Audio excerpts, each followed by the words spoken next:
Welcome everyone to Saturday Evening Chats episode number 94. And tonight with us we have first in Artak and Daughters. Welcome. Thank you.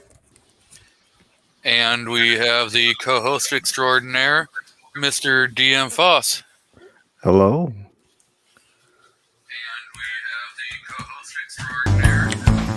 In a world of uncertainty and turmoil, one man stands alone, along with his faithful sidekick. A man who entertains and educates the masses weekly, 70% of the time. Born out of the dusty plains of Washington State, now from the coastal forests of Oregon.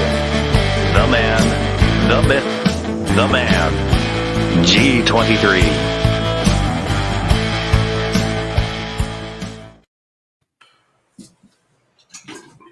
So, start off a little shilling, if anyone wants to call it that. Remember, every Friday night, or every Friday, your website has Free Packs Friday going on. So, go over, pick up some patches, and show G-Web some love. And he does do a lot for the 2A community, so we thank him. And if you did not watch his live stream that he did today, it was a little over 3-4 hours. It was pretty awesome, guys. Great topics that were being discussed. He had some great guests. He had Simon Says Train, who's on YouTube, which is Tony Simon, who also does 2A for E diversityshoes.com, which is a great organization where they promote the Second Amendment for everyone, firearm ownership for everyone. Doing a lot of diversity shoots in some unfriendly areas. I mean, he's in New Jersey. Come on.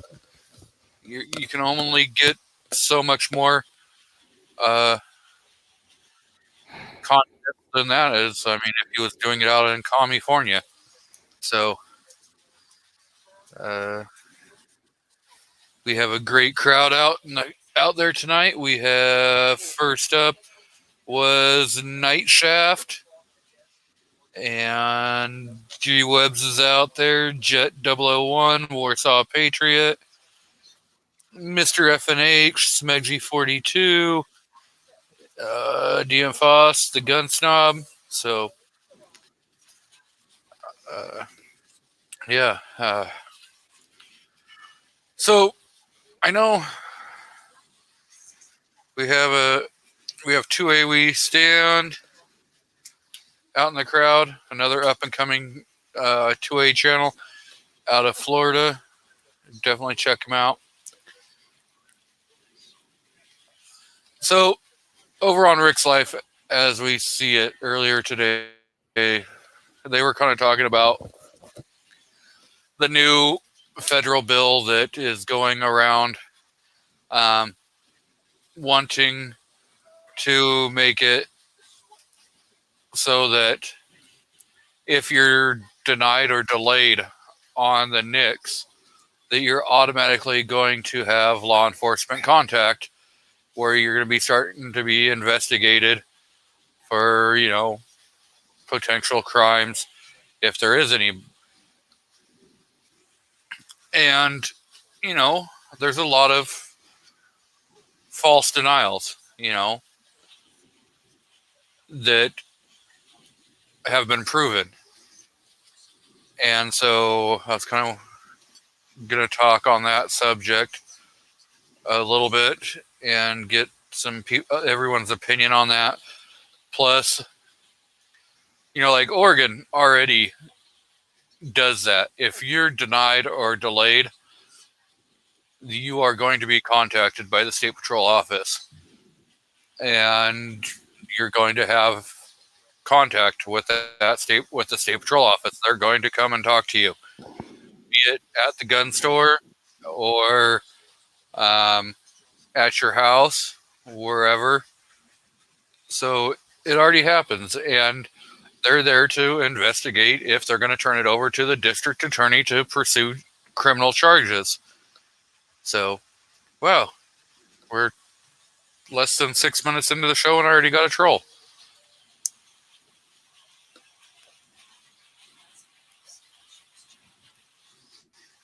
So, do you guys have any thoughts or opinions on this?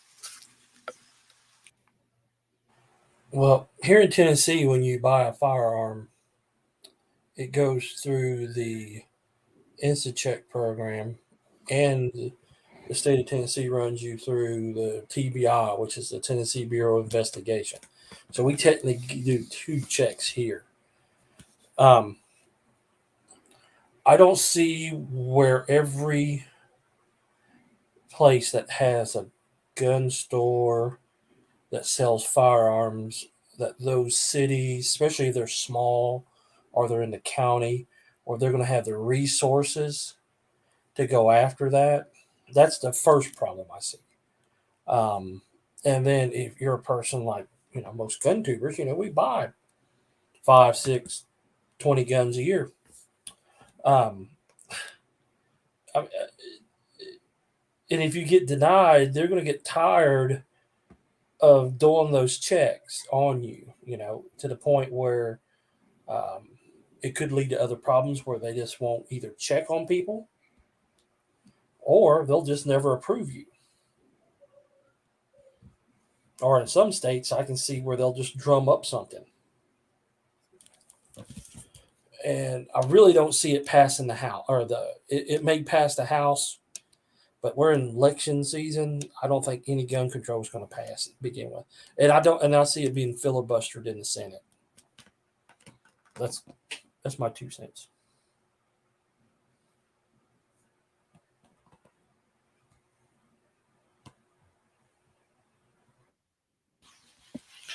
Yeah, I mean, I agree. I don't think it's going to make it anywhere due to it being midterms, and we can see the writing on the wall with a lot of the Democratic states. All of a sudden releasing all mandates like, oh crap, this is what we planned on. So I can tell you with personal experience, I get denied every time. Even with UPenn, still get denied or delayed. Every time I have a state patrol contact, every time. And I'm pretty sure they get tired of it.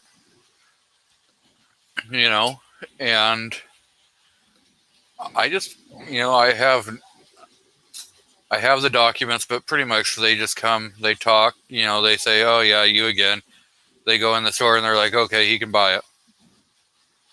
And then then the state patrol office gets a hold of the Oregon NICS and says, hey, you did it again. Pretty much. And then NICS gets a hold of the LGS and says, oh yeah, sorry, here's the approval code. But, I mean, if you're talking this happening, say, 1,000 times a day, roughly, how many more officers are going to have to be hired just to do this? Because, yeah, like you said, you're going to have to hire more state patrol officers. You're going to have to hire more sheriff's department officers. You're going to have to hire more local police officers that are just going to have the job of investigating these delays or denials.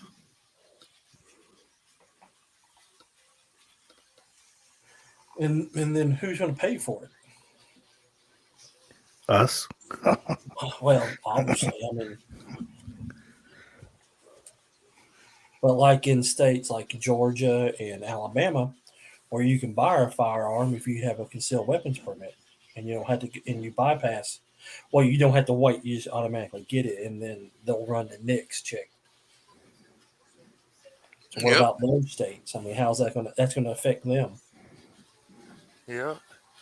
So we got DJ Play Nice out in the crowd, Uncle John, Big Al,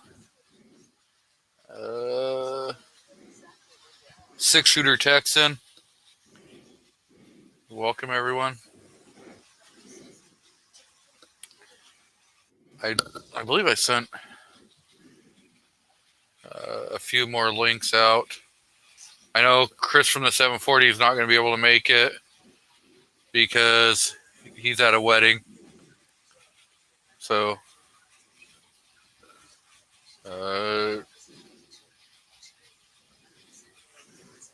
Jason Stewart's running a little bit late. He'll be jumping on here shortly.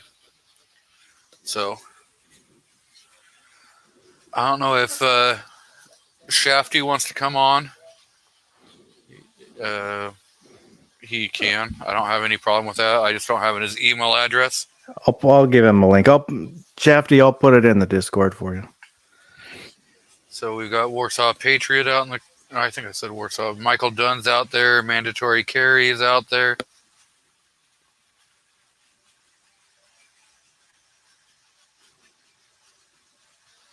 And Shafty says not all FFLs will honor the CC permit clause, which, you know, is true. Some, it's up to, I guess, it's up to the FFL what they really want to do. If they want to make you wait, or if they want to say, okay, you know, your state doesn't make you doesn't require that we read the 4473 while you're here, you know, blah, blah, blah. Yeah, I mean, they still got to run it. But if they got the, like I said, they got a concealed weapon permit, then they don't. And here's the thing: if I was in Georgia or Alabama or a state that does do that, and then they turn around and say, "Well, we're not going to sell it to you until that comes back," then I'll just walk out. I would walk out the door. So, well, then you don't want to honor my state laws. Why do you why are you playing favorites between state and federal? So, welcome LW Rhodes. You know, great channel up there in Alaska, putting out some awesome content. We got TPC Cooks out there. Man, he's putting out some damn cooking videos. It's like, I need a private damn chef.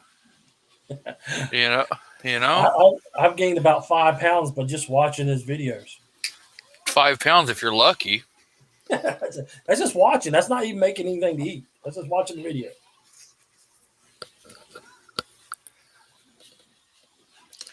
So, Rob was on Rick's Life as we see it earlier, and I was kind of talking about,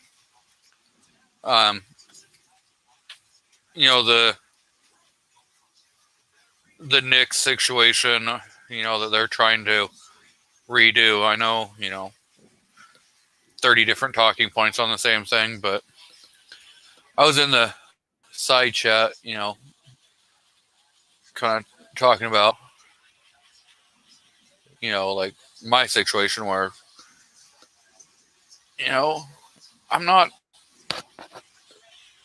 shy about it. I'll tell everybody, yeah, I screwed up when I was a teenager, and I caught a couple felonies, and I've paid my debt to society and spent quite a bit of money to get my record expunged and my rights restored. So, do I agree that they should be able to extort you to get your rights back? Hell no. That should be automatically returned to you after you pay your debt to society.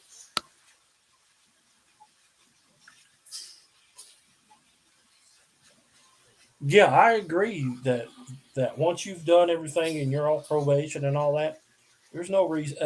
No. If it was a violent crime, then you shouldn't be out to begin with. But your example, to especially younger people, to say, yeah, you can mess up, and yeah, you can go and get your rights back. Just keep, and you can lead a good path. You see what I'm saying? Yeah. You're an example for people that have made mistakes to say, yes, I can do this. I can be better. And maybe you should use that more often. You know, maybe a reach out program. I mean, that'd be a good idea. Just thinking out loud. Yeah. I've had a couple ideas that I've got going on for, kind of doing some videos. I don't know how well they'll go over and kind of how to like go about it, because I don't want to break any laws trying to prove a point. You know what I'm saying? Oh yeah, I understand what you're saying. Because I kind of want to, how Louder with Crowder comes up with his stuff, where he sits at a table and has, hey, yada yada yada, prove me wrong. Change my mind. Yeah. And I kind of want to get out there and discuss felons being able to have their rights restored and be able to own firearms, and kind of really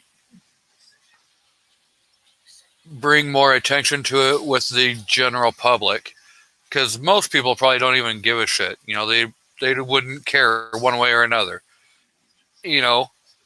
And so I think maybe bringing that more out into the open and trying to discuss that with people and trying to make it more out there so people can see, and we can start pushing things to change how everything is done. I mean, you could like label a video on how to, and do it generically, and do like a generic topic and say, do you know that you can have your rights restored? Because I'm sure that you could, well, when you got your firearm right back, you got the right to vote back too, correct? So I was a juvenile when I did all mine. And so in Washington State, when I turned 21 and I hadn't committed any more crimes as an adult, I automatically was granted my rights to vote and everything else. I just wasn't able to own a firearm. I had to go and beg the court's permission to get my rights to own a firearm restored. Did they charge you as a juvenile or as an adult? Juvenile. Then I don't understand that. I think that was just a money grab, because I've always thought if you charged as a juvenile, once you become an adult, that record is sealed. Nope.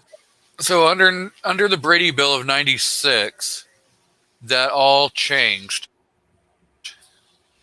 And so if you have any felony, you lose your rights indefinitely until they are restored to you by a courts, or by a governor's pardon, or a presidential pardon. Wow, I did not know that. So we have Mr. JH586 out in the crowd. Wheeled and Well Armed is out in the crowd. Welcome, everyone. Andy 79Z28 is out there. Fiend Dog 27 is out there. James Pollard. So Scott 79. So, and here, like 2A We Stand says, I have hired people who were in the system, never had any issues with them. Yeah, most of the time, a lot of people are going to screw up, and they're going to learn from their mistake, and they're going to try to move forward. there are situations where people are going to be reoffending and they're institutionalized. The only thing they ever know is the inside of a prison. Um, it started off as a juvenile, and they've moved into adults, and that's all they ever know, and that's probably all they will ever know. But we need to find out a way. We need to find a way to stop the prison systems being for profit. We need to bring it in to not for profit and start actually putting systems in there to help rehabilitate people so that they can become functioning members of society when they're released, so that they can repay their debt to society, pay all their court fines and everything, so that there's a less likelihood that they're going to reoffend. If they come out of lockup, I don't care if it's out of jail, out of prison, and they don't have any way of supporting themselves, and it gets to be really hard for them to find a job, guess what? They're going to revert back to their tactics. They're going to revert back to what they know. They're going to go back to slinging dope. They're going to go back to robbing people, or whatever, stealing cars to, make money, whatever it is. And so unless we kind of start going at a societal view on how we can help this situation, we're going to keep just having the open door facilities and the turn gates where they come in the door, they're in, and they're right back out on the street to go commit a crime again. And so, yeah, that's something we need to push. And so unless we actually start making this more of a topic and start getting it out there, then all we're going to do is just watch and go, well, this is the reason why we're losing more rights. Guess what? We have ways of going about it. Rob, I know you want to say something. You're biting. Oh, sorry. Yeah, I mean, I'm with you on a lot of it, but when it comes to, making things easier, people have jobs, this and that. I mean, there's a lot of people that get jobs, that don't get jobs for prisoners or ex-cons or whatever, however you want to call it. So, yeah, I don't know. I mean, the average guy can have a tough time too. So, trying to compensate for it, I don't really think should be society's problem, honestly.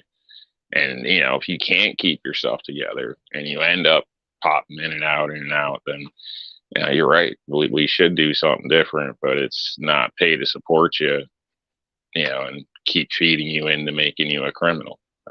But that's different. But like you were stating about the thing there with, your rights and this and that. I mean, I'm one of them where if you can't be trusted out on the street, or to vote or to have a gun, then you shouldn't be trusted with a car or to babysit or to make somebody's meals. There shouldn't, I don't know. I think society's too soft is what it is. So, I not to sound crazy, but, to the extreme example, if heads were rolling, a lot less people would be screwing around. And I don't mean that necessarily literally, but, I think people get what I mean. People actually paid a price for shit and it didn't get pled out or this or that, or because they weren't coddled enough or some bullshit. See, and we wouldn't have such a problem. I understand where you're going with this. So the way our justice system is right now, with everything being for profit, the prisons are for profit, the jails are for profit. They don't give a shit. You're there just as a paycheck, and they want you to reoffend because that means that they're guaranteed to have that paycheck.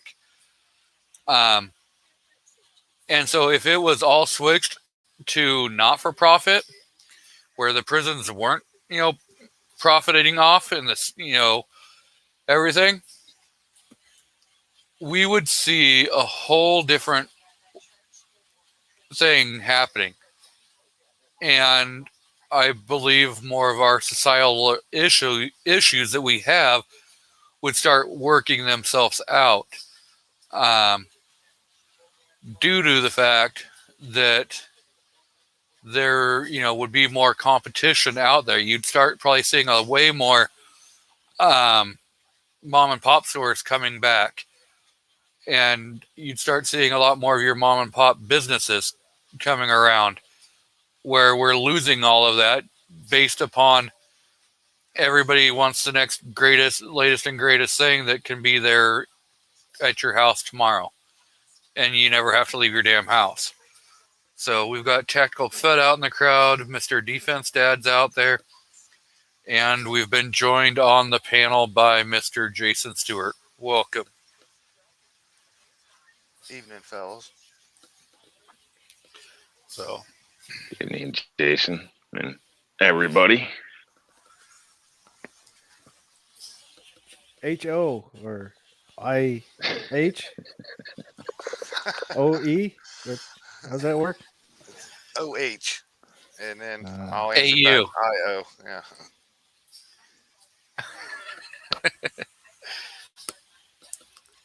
yep. Let me comment on what you started talking about a little bit ago. About this calling the state police, local police, whatever, for an investigation if you get denied on your 4473. There's an easy way to stop this right in its tracks. It was about 3 years ago they tried this on a federal level, and I sat and watched it in Congress as they were drawing the votes on it, and that's what they had in that bill. They're gonna call the authorities for an investigation right there at the gun shop if you fail it. It was like Doug Collins from Georgia. And when they were trying to put in amendments, he brought up real quick, well, if you want to do that, then every time an illegal alien tries to buy a gun, you're calling ICE. And if you don't vote that amendment into this, then you're telling every single person in America that it's okay for an illegal alien to buy a gun and it's not for a U.S. citizen. And the moment he said and did that, the place went crazy. All the Democrats started voting no against it on the whole bill. It was like Maxine Waters or somebody who presented the bill, sponsored it. She's calling for the chairman to strike her name from the record to have anything to do with that bill and everything. As soon as he just brought that up and told them you'll have to put that in because everybody in America's watching, it ended it. It killed that whole thing. They were there for like 2 or 3 hours throwing out all those lies that they always say, like 90% of Americans support gun control, and there's like 100 million victims a year of gun violence, and all their lies. And they spread that out for like 2 hours, all of them repeating it. And then as soon as he brought that up and said, well, if you're going to do that, then you're going to call ICE, it ended it. It ended it right then and there and was done. So if you could get just somebody on that side of it to bring that up, it'd probably kill it there too. And even if they would try to go through, like you were saying, it's just going to burden the police that's already short-staffed and burdened anyways. 9 out of 10 are false denials. It's just going to cause a mess that's going to make the ATF look even worse. And then you're going to get the support of the law enforcement that were like, this isn't right. ATF's a joke. And in the long run, it'll come back and hurt the ATF. So I think it's just something they've brought up that doesn't have a real chance of getting anywhere. But it makes them feel good. It makes them, get us all riled up and scared. But I think in the bottom line and in the black and white of it, it's never going to happen. But would it not be a benefit to, I guess, let it go through? And yeah, then they find out and have everybody in America find out how shitty the NICS system truly is and how much tax revenue is being wasted, and how much all this stuff is costing them for a 1% conviction rate. Yeah, well, yeah, I get it, and I believe it would work in our favor if it, you know, I don't want to see anybody suffer from it, but it would maybe fuel the fire for our side and open some eyes. But you got to remember, like the Democrat strategy, though, man, they want to destroy everything, every system, every policy. They want to make it terrible, make it outrageous, and destroy it because they're hoping on the votes that they'll come back later and say, "Oh, well, we've got the perfect fix for everything. Vote for us." So if they did this and it just made a big old mess and no one was happy with it, they would just come up with their thing called like Fix Nix Part 2, and they get to stuff it full of a whole bunch of stuff that we don't want nothing to do with. You know what I mean? Oh yeah, yeah. I really don't want them to fix Nix. I want them to leave it like it is or get rid of it. If they leave it like it is, that every time they try something stupid like this, we can always bring up, hey, Nix doesn't work. And a good case about that is, I don't know if y'all seen it in the news here lately because it was buried. The Air Force paid the victims of that church that was in, what was it, Texas. where the dishonorable discharged Air Force vet went and shot up. The Air Force paid them $250,000. So no, don't fix Nix. And I like it the way it is, so we can use it against them. Yeah, well, remove Nix would be a lot better too. I agree there. So we've got Defense Dad out in the crowd. Pat Hirsch has jumped in out there. And we've been joined on the panel by Mr. Nightshaft. Hey, what's up? Thanks for the invite. Hey, you're welcome anytime. Yeah. The wife will allow it. Yeah, for the time being. I don't know how long I can stay on, but hopefully an hour or so. Yep. So do you have any inputs on what we've been kind of talking about? I mean, I've seen a lot of the BS from the sales standpoint. I've seen a lot of the false denials, and I've seen the hoops that people go through, for benign reasons when they get denied, just because their name is similar to maybe a convicted felon, or they input their social security number wrong in the NIT system. And you can get a lot of pain at no fault of your own, and they won't fix it until you make them fix it. And a lot of times you have to sue for them to fix it. For those who may not know, putting your social security number is optional. You don't have to do that on a 4473. Yeah, sometimes you can get denied or delayed if you do, and go through if you don't. I did on the very first one I ever did because I thought I had to, and then have never done it again. But my name is not like anybody else's name, so there's no confusing me with anybody else. So we've been joined out in the crowd by Michael Hurtneck, and Kyle Lusk is out there. So is Senior Master Sergeant Bulldog. So welcome everyone. And we've got some great comments out there.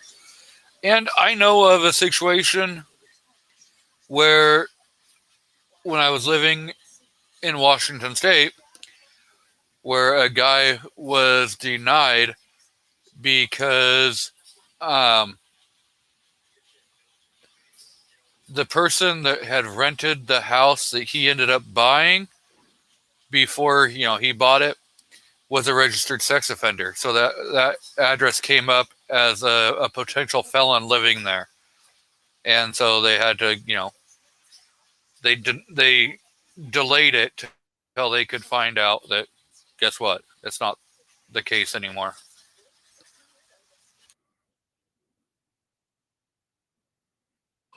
Yeah, most of the ones I've seen, I put this in the comments. I don't know if you saw it or not. Typically when we got a denial, it was because somebody was in an active divorce, and that's technically a pending court case, which is one of the questions on the 4473. So if you have like an open divorce and you go to buy a gun, it'll automatically deny you. And the reason behind it is because of the financial disclosures. They consider them like investments. Remember And a that lot of when people, you're a lot thinking of people about don't saying know I that. do. Yeah. But some What- people don't think about, and they get surprised when they go to buy a gun. or even so, like, Washington, Oregon, and there's other states where the no Beretta signs don't carry the weight of law.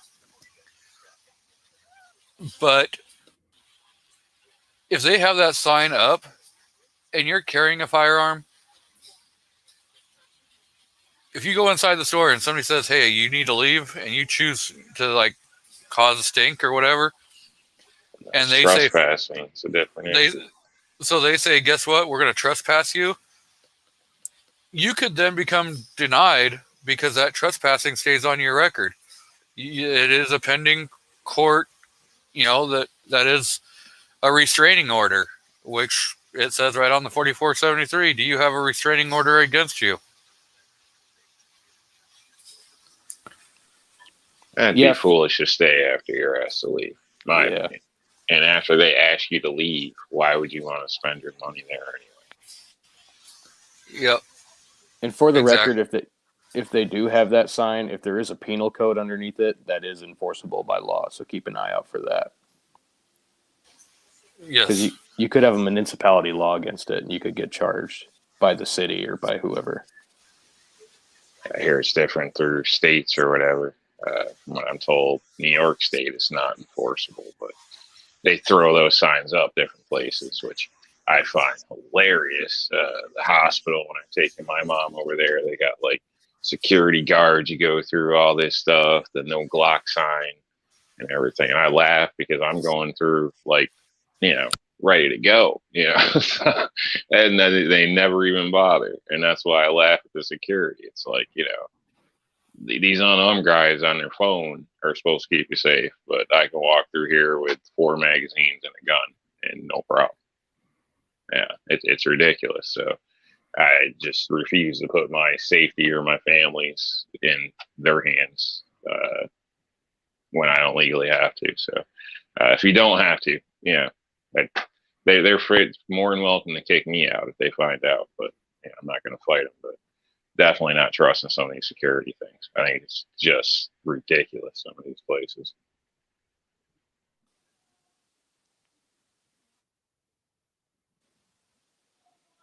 Yeah, I try and avoid places that have signs posted, but I always concealed carry. And if anybody asks what a bulge is under my shirt, I usually just say it's a colostomy bag, and then they don't ask any more questions. Tell them to check out your fans only page. That's my Nice. go-to. That's I had nice. I'm gonna steal that. Yeah, I had a little old lady ask me at Walmart one time, and I was like, or she's like, "Do you have a gun?" And I was like, "No, it's a colostomy bag." And her face went ghost white. I thought she might keel over right there in the line at Walmart. Should it be like, you want to change it for me? Yeah.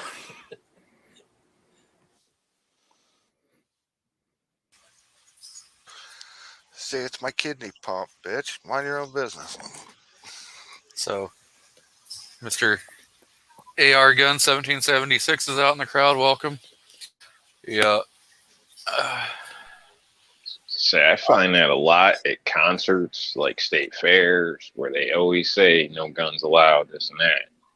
Again, within your state, it's not the case legally. They check you. They'll want to search your bag, all types of stuff, but they never check you like they should, because I always get through with a gun, and they never found me. Never. So even when the guy knows I'm lying to him. Yeah, and 9 times out of 10, the people who notice you're carrying a gun are other people carrying guns because they know what to look for, Yeah, most people don't, they're busy doing their own thing. Nobody notices that you're carrying. I was gonna say, even sometimes if you're open carrying, people just don't pay attention.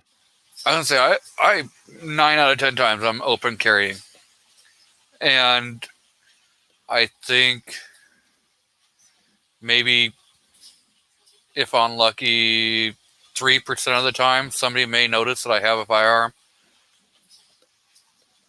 That's the thing for, people that when you just start carrying, that's probably what a lot of people worry that, they're going to know. People are going to know, but nobody's going to know. Nobody's watching you. Nobody pays attention. Seems Just rare. Don't And- play with it, and nobody's going to know. And most of the time, the people that notice that you have a firearm are people that are into firearms, and, they're going to give you the little head nod, or, they may quietly, depending upon where you're at, they may say, hey, what you got, something like that, depending upon the situation. I've been asked if I was with the department, and I don't lie. I just let people think what they want to think. Yeah, that's going to keep you from calling the cops. That's fine with me. So, yeah, just kind of give them a smile, and they're like, oh, okay. Like, and they leave you alone. At least here, because you can't open, carry. So, bending over in the meat counter or something like that. I've had that old lady experience, a little different than his. I didn't have to say colostomy bag or anything. Lady was trying to get around me and kind of put her hand on my waist and directly on my gun, and her eyes just lit up. She was like, oh. so obviously I had direct contact and cover over my fire. I'm looking at her like, what are you doing? And then she did that. What the hell are you doing touching me? Jeez, Robbie. And she just kind of lit up and smiled like, oh, I'm sorry. I'm like, oh, it's no problem, and she just disappeared. So didn't have any problems. Jeez, Rob, it sounds like you got poor reflexes, man. You should have popped her one instantly. Hey, you tried to disarm me. I can't think of what it was. Hell? It was some type of, I almost want to say a school gathering, but it wasn't, because it wasn't, I wouldn't carry on school grounds. So, but it was something where everybody was really, really tight coming in and out of a doorway. So I can't recall what it was.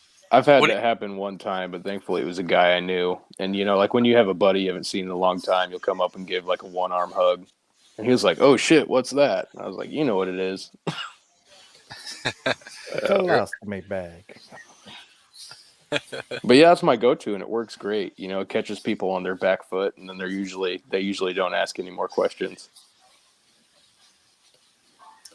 Well, I mean, if you were in the other shoes, do you think you'd be going, well, why do you got a colostomy bag, or what is a colostomy bag, depending upon if they know, Yeah, exactly. That's exactly why I say it.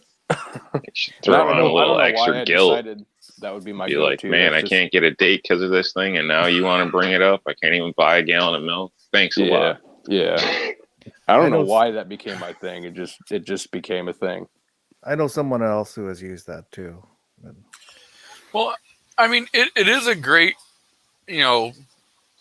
thing to say, because depending upon the situation and where you're at, 9 out of 10 times, that's probably going to be a conversation stopper right then and there. They're going to go, oh, yep, I'm out of here. Yep. Sorry about that. Yeah. Yeah. I don't think many people are going to want to inspect that. Yeah. I don't know what I'd do if they were like, show me. We're like, bitch, I don't know you. I mean, it's like not that kind of party. Hey, that would be easy. Just have a Ziploc bag with a straw in it.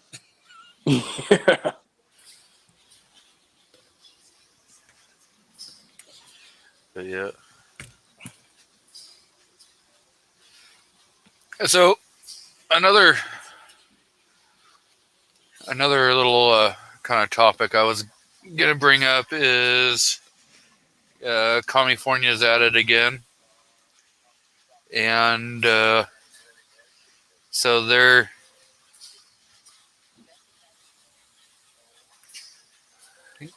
gunmaker in Orange County told by state it must stop selling illegal assault weapons.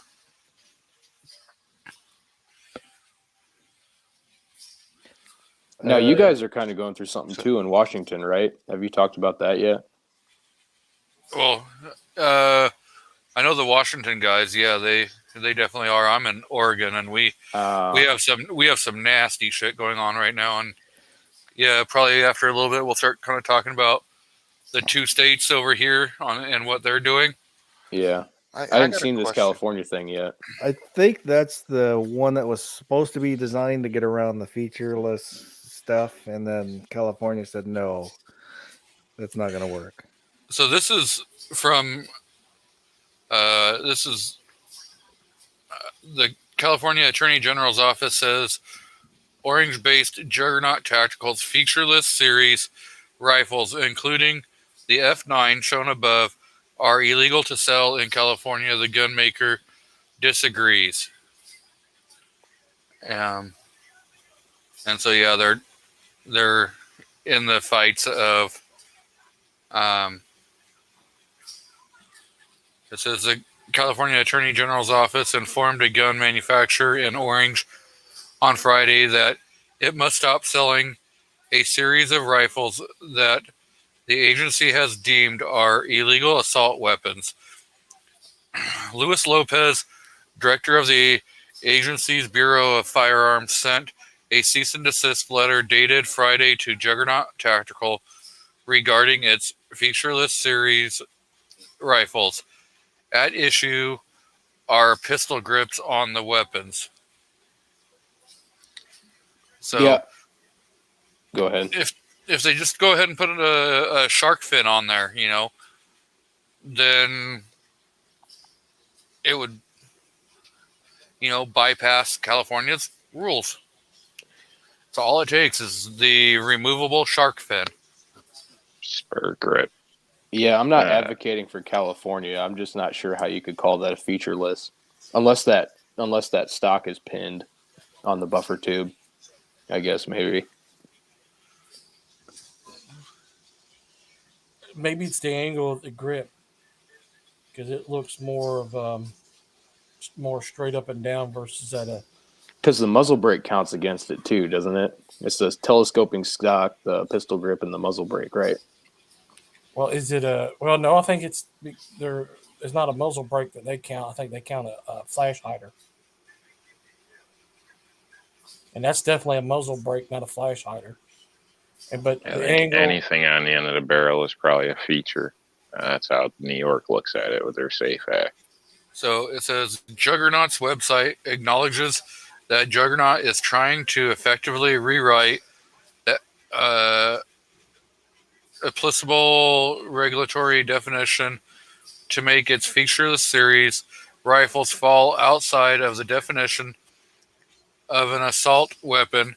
Lopez wrote, Juggernaut's weapon or website makes clear that the justification for the legality of its featureless series rifles is based on a regulatory definition that Juggernaut wishes existed as opposed to the one that currently exists in law. Lopez said the company's F9, F10, and F15 rifles failed to meet the definition of a semi-automatic firearm, such as a rifle, pistol, or shotgun. He said the company was intentionally attempting to do an end around the law. C&T Design and Arms is saying it has to do with the angle of your finger in relationship to the trigger. So by it not being semi-auto, are they saying that's just like a straight pull rifle and it just doesn't have a drilled gas port? I guess I don't understand that. yeah, they're saying it's not a semi-automatic. So either it doesn't have a. Well, that's 9mm. That's going to be below. Oh, it that. wouldn't have one anyways. Yeah, it wouldn't have. Maybe that's what they're saying because it doesn't have a gas port or. Because like I guess you could sell like a regular AR and just not put put a port in the barrel, and then all you'd have to do is change the barrel out. But Well, no, because they got that Cali key out there where it just blocks the. You put it on your bolt and it blocks the gas port off. Or you and that can just doesn't look take- like it has a mag button either.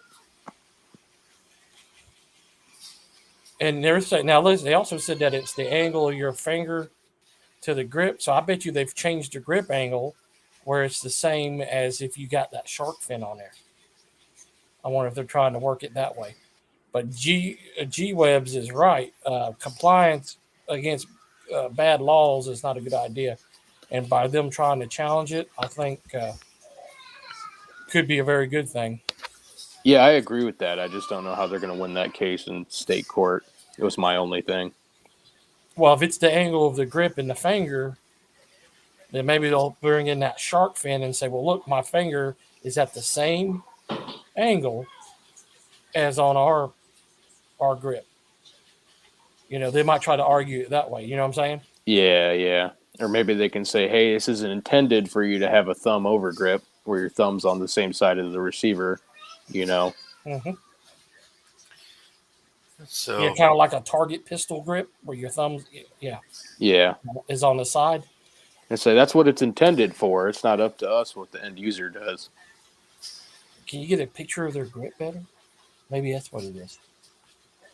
we've got Robert Ribbit, Harrison out in the crowd. James Pugh is out there.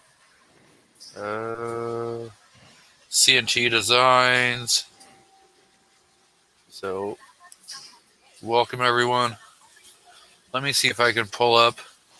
Yeah, CNT is also saying it's the way the trigger sits. It comes out of the receiver lower than a normal trigger, putting your finger in the same angle as the shark fin.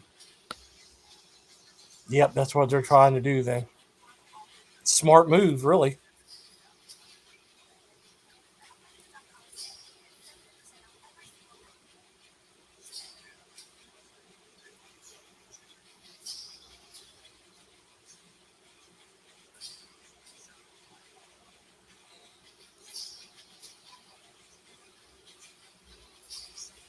Well, it's California. What do you expect?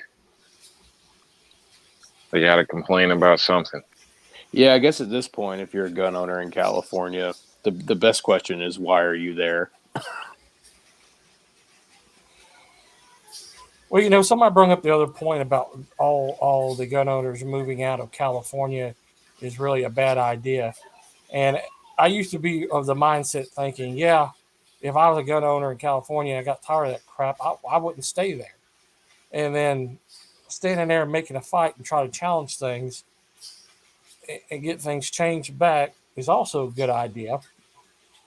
But it seems hopeless in California. But you got to remember, in the 1980s, California was voting red. And Texas was voting blue. So, those things change over time. Maybe we can, maybe if they stay and fight a little harder, they can get it to change, get the sway back.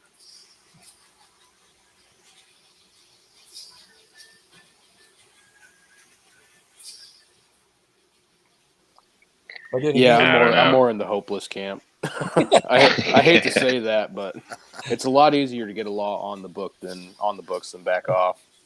let me say that I did not believe anything I just said. Yeah, I thought it sounded good. I think that's the place you just let it die. Yeah, I mean, yeah, if you were very well off financially and can afford to run campaigns and try to actually physically change something yourself, that may be a little different. But throwing a few bucks at GOA and expecting something to happen, writing a letter here or there, I don't see it going very far. So you feel the same way about New York, Rob? Pretty much, yep. Oh, I see. And then here, even if you got money, it's still a club thing.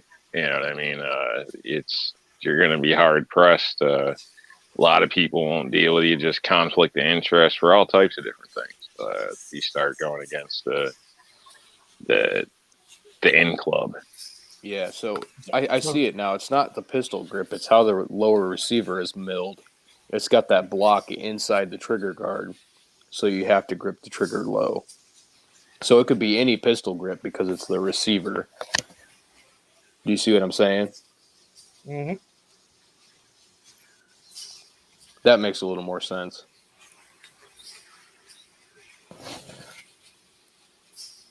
So they're working on the angles and the degrees and all that, which is really a smart move. Would it be illegal for somebody to make like an extended trigger without the block? I mean, not stating what people do with it and where is advised or something, but just stating if you had an extended trigger in a factory or normal trigger guard, you could obviously push the pin, lower it, have that longer trigger in there, and do whatever you want to do. Is that a fixed magazine? Or it doesn't look like it. It doesn't look like there's a bullet button on it. I guess maybe right here. Well, actually, look where the spring for the dust cover would be. It looks like right in the middle. Oh yeah, maybe right here. Above that and to the right a little bit, it looks like there's a pin maybe holding the top of the magazine. To the right. Right, right to the left of that middle pin. Yeah, that's the bolt release, I bet. Right there, well, where you get the cursor at. You've got right here. You've got one release here, which is probably your bolt release, and then right here, the black here. This could theoretically be maybe a mag release, or vice versa. Well, that's supposed to be the mag release. Yeah, if you see right there where where that trigger is, you can see the extra metal or the extra aluminum that's on the receiver. Yeah, so right here. That would change your finger grip, and then I think because you're going to be way down. Mm-hmm. That would kind of be way awkward. I mean, that'd almost be like trying to use your middle finger to pull. Yeah. Because where your hand right here for your thumb to ride. What if somebody got a couple fingers lopped off, and they needed middle finger trigger? That's perfect if you got 3 fingers. There you go. Middle finger to fire it. So now they're picking on the handicapped people. Well, have you guys seen the lower receivers that have the thumb trigger, where it's like a button down back behind the pistol grip? Yep. One thing though, that low on that trigger, and especially if you could get lower than that, right on that bottom tip of the trigger there, boy, that had to have a nice light pull on it. That's forcing you to be way down at the bottom to where you got a lot more leverage. Yeah. And straight like that. Oh, I bet that gun's got a good trigger on it, man. Shame on them for messing with it. It's also a $1,300 firearm. It's all the Cerakote. Yeah. Paying for the Cerakote. So's a gallon of gas and a throwaway soda in California. That ain't too good. Yeah, that's true too. That's a half gallon of gas. What are you talking about? Liter. So, looks like. Yeah, but I thought California had some crazy law on like the AR-15s that you can't change the magazine. You gotta pop the pins and separate the receivers in or something like that. Well, they have that point system. Yeah, it's all based upon, how many features does it have, yada, yada, yada. And, but you can't have 30-round mags if by chance you got it during Freedom Week or, you unpinned them during Freedom Week, blah, but you're going to run into that chance until everything's finally settled in the courts, where you could face going to jail over a felony for having an illegal magazine, because like a bunch of law enforcement officers have said, how can you tell when that magazine was purchased? It's not like there's a date code on them. That's right. So that means you can. Yeah, so the California DOD is, saying, well, then you just have to assume that they're all illegal. Well, no, you'd have to assume the opposite direction. You'd have to lean on the fact that it's all legal and you can't prove otherwise. It can be a lot harder for you to prove that it's an illegal magazine than for somebody who has it to have to prove that it's not.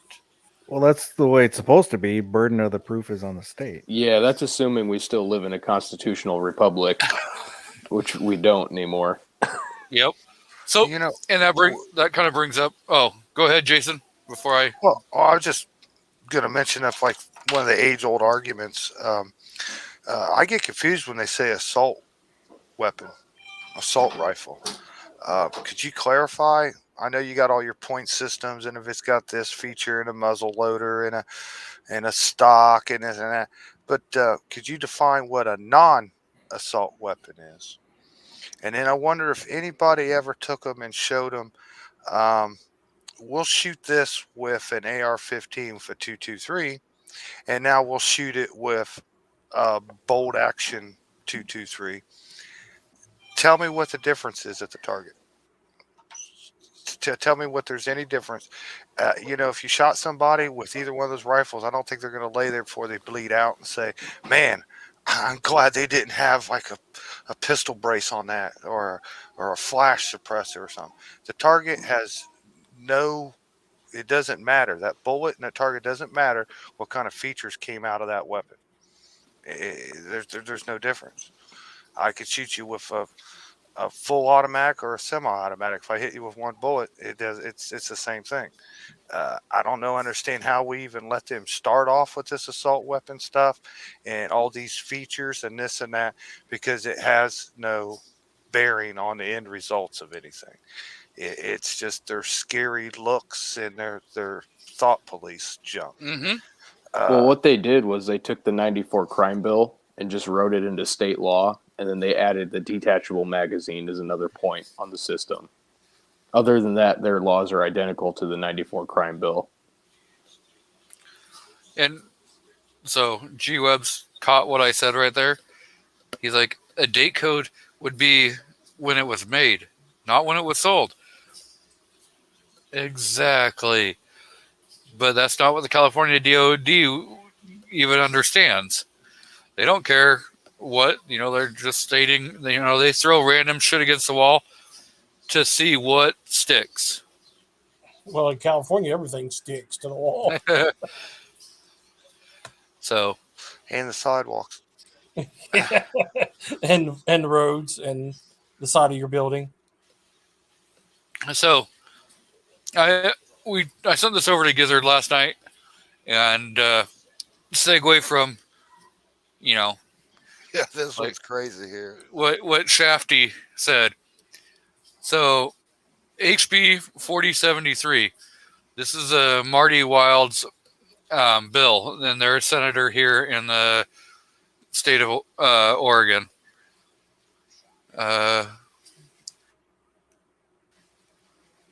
Effort to outlaw self-defense in Oregon.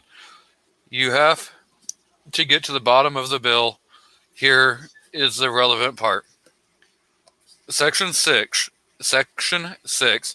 notwithstanding ORS 161.190, the justifiable use of physical force in self-defense or in defending a third party under ORS 161.205, Section 5, is an affirmative defense when the defendant engaged in, directed, or otherwise participated in wrongful conduct that was intended to cause the victim to be unable as a witness and did cause the victim to be unavailable. What? So we know It's gibberish. But here is the translation into English. If you act in self-defense, and the person against whom you defended yourself dies, you no longer have the presumption of innocence and will be presumed guilty. As with virtually every bill now introduced, the politicians have interjected a racial component in their notes on the bill. They included this. 1. Justified use of physical force. The law should not presume that a homicide victim acted unreasonably in his last moments. As the law stands, if a defendant files a claim of self-defense, admitting that they caused the death of another person, they must prove nothing. Instead, the state must disprove their claim beyond a reasonable doubt. This becomes an obvious problem when the victim cannot testify because the victim is deceased by the defendant's own hand. This is particularly important in cross-racial homicides where the presumption of threat is often unreasonably greater due to unconscious bias. You know how that goes away really quickly? All you have to do is start suing police in civil court when they shoot people. And they won't have protection under the law, and that law will be gone really quickly. Or what about if I label you a tyrant and I'll just say you're guilty until proven innocent? And you better hurry up because me and Rob are professionals. We'll build a gallows out there on the state lawn quicker than you think. Wouldn't be the first time. What if you as a non-minority identify as a minority? Does that nullify the law? You know, the thing is I want to say, well, did you just assume their gender? Because in there they state his. Yeah, they never say her, do they? They don't say her. They don't say, non-binary. They don't say, when a cat shoots a dog, Mm-hmm.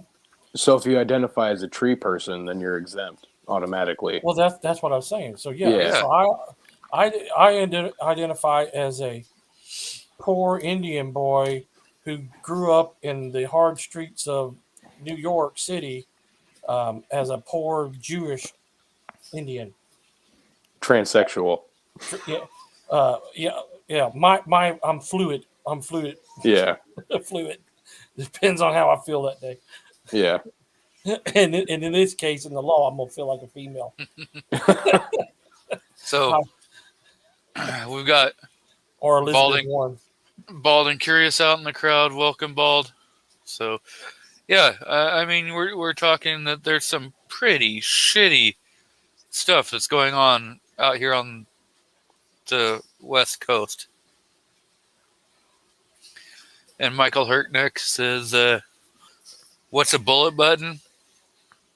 Oh, my God. You don't want to know. It's how to neuter your AR-15. Yeah, it's bullshit is what it is.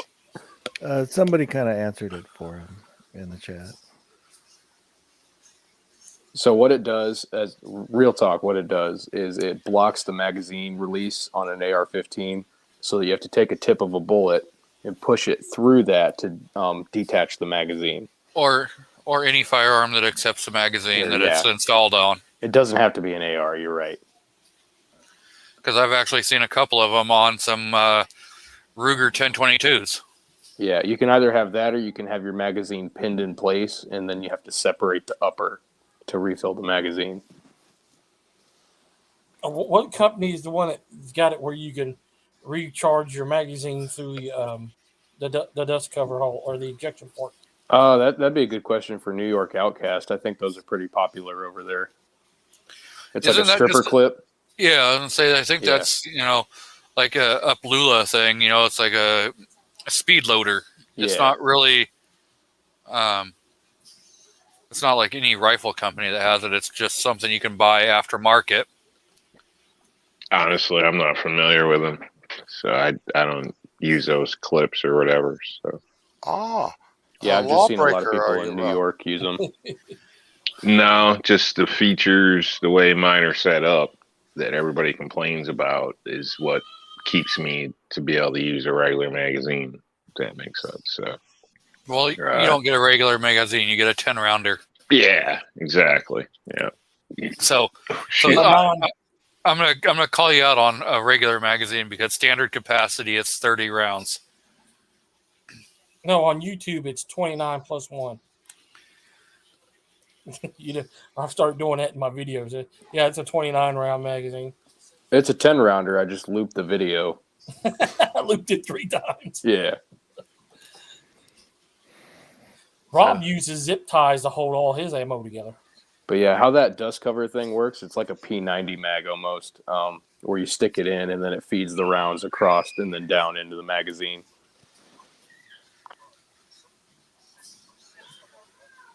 So G23 or Gun Websites has a great response to that question also. So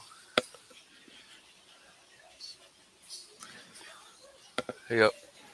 So, Mr. Foss, Yes, sir. you doing your show tonight? Yes, sir. If I talk about what happened Thursday and what's going on in Washington, will that step on what the topics you're going to discuss in your show tonight? No, tonight's just kind of a fun night. We're going to look at pictures. Okay. So, you want to discuss what happened on Thursday and what is going on in Washington based on 10 round? Well, the state senate passed the 10 round magazine limit Wednesday night. There's a couple of bills they passed in the middle of the night. One Wednesday night, I think one Thursday night. They also passed the ghost gun garbage, where you can't possess, make, buy. If you have one, you have to get it serialized or destroy it.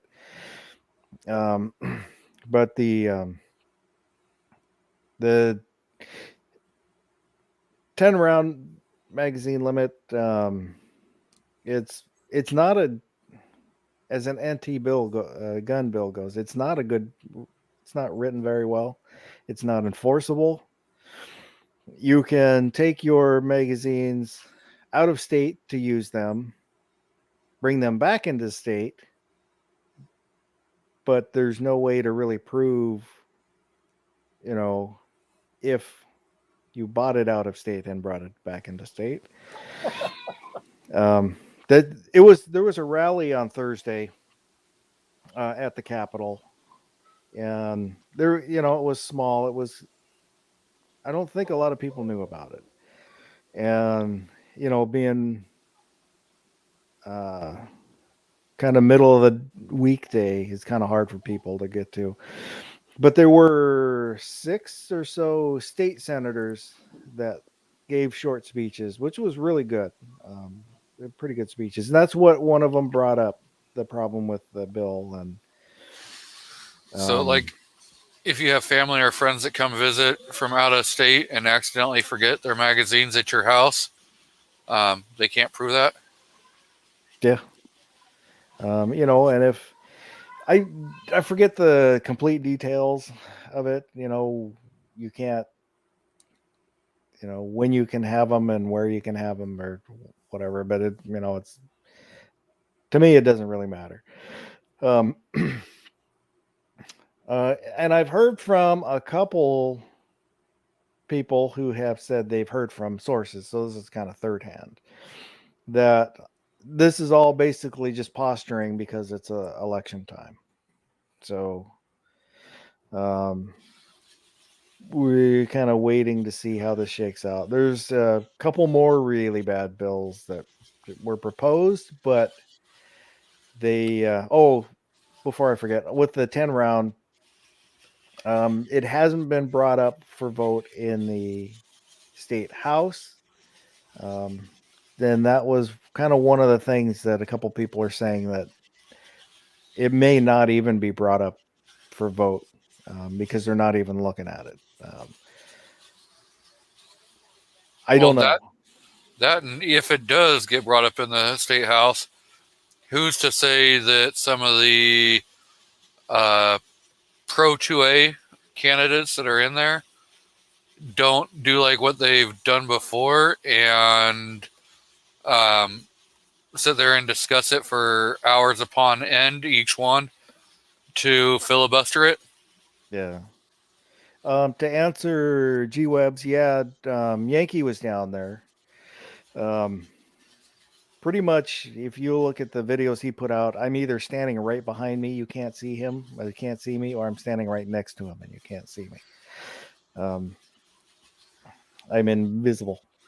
But yeah, then what Meta Tupperware brought up is there's a few of these bills that were proposed by they're written by the AG, which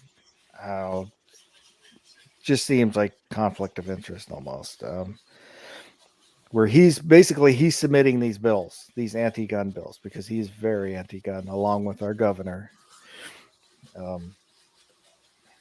And there's no, it is legal for him to do, which I don't really think it should be legal.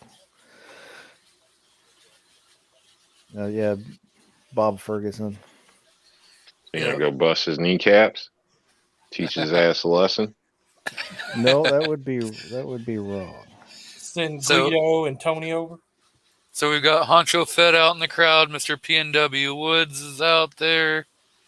Thoughts of an Old Soldier is out there.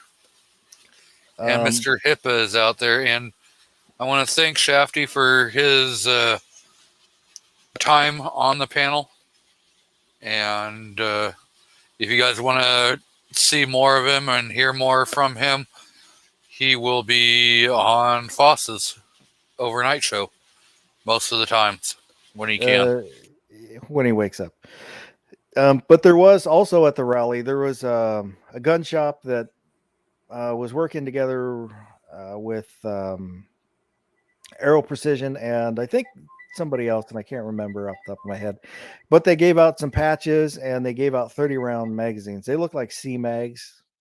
They're branded with the gun shop's logo, so I can't tell, but to me they look exactly like a C-Mag, so they're metal, which was was cool, and I'll probably give one away tonight because I grabbed some swag while I was there. Do you have one handy that you can show off? It's downstairs. Oh, okay. So he says G-Web says I meant like someone famous like SA. Yeah, Sharon Hinchcliffe was there also. She was representing the Pink Pistols, which is a gay and lesbian association for promoting gun ownership and stuff like that for gay and lesbian people. They've got chapters in like Tacoma and all over Washington. So they had a booth set up with information on their stuff. And it was, there were some good speeches. I wish I would have. I was listening and I didn't videotape. I only videotaped a little bit, and I should have done more, but I'm not very good at being an activist. Sometimes, and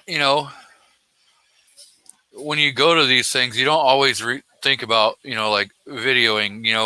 You get into it where you're listening to the speakers and everything, and either you forget to hit the record button, or your battery dies, and or you didn't go and you're just saying you did. I did post a picture on Instagram, me holding the stuff some of the stuff I picked up, and Discord, I put some pictures of. Yeah, I don't know. It might be also my age where when something happens, my first instinct isn't to pull out my phone and start videotaping. You know, I'll start concentrating on where's the problem, who's the problem, and if something's like that's going on, or if something's funny, then I'm just looking at the funny thing, and I don't think to pull out my phone to record it. I'm kind of like that. I'm just usually a smart ass. So the minute Tupperware says that he got a channel strike Oh, from YouTube. Yeah, I So- think that's his second channel strike. If he might try to appeal it or get a hold of CloverTac, and CloverTac's really good at helping get that kind of stuff taken care of.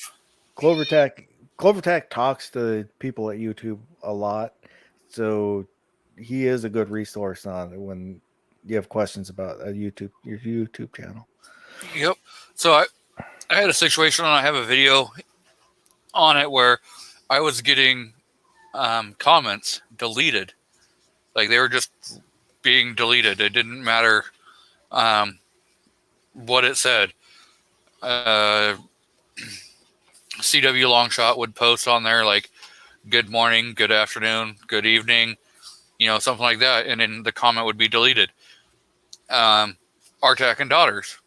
It's because it wasn't a good morning, evening, or afternoon, man. Even with Artac and Daughters. The spreading of misinformation. That's right.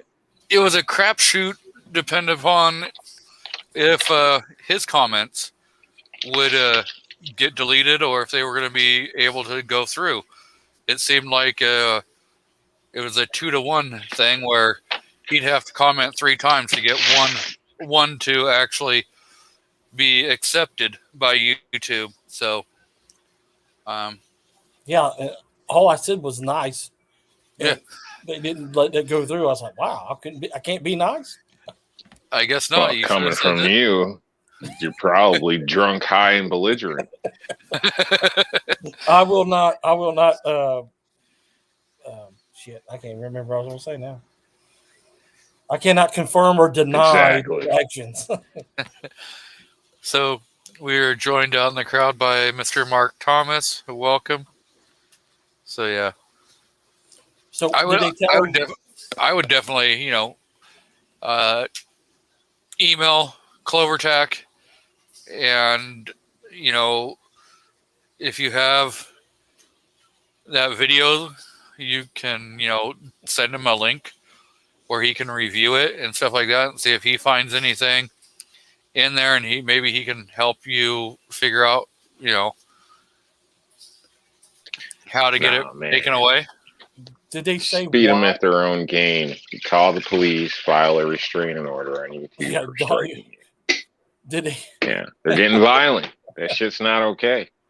Creator did abuse is a thing. Did they tell him why he got a strike?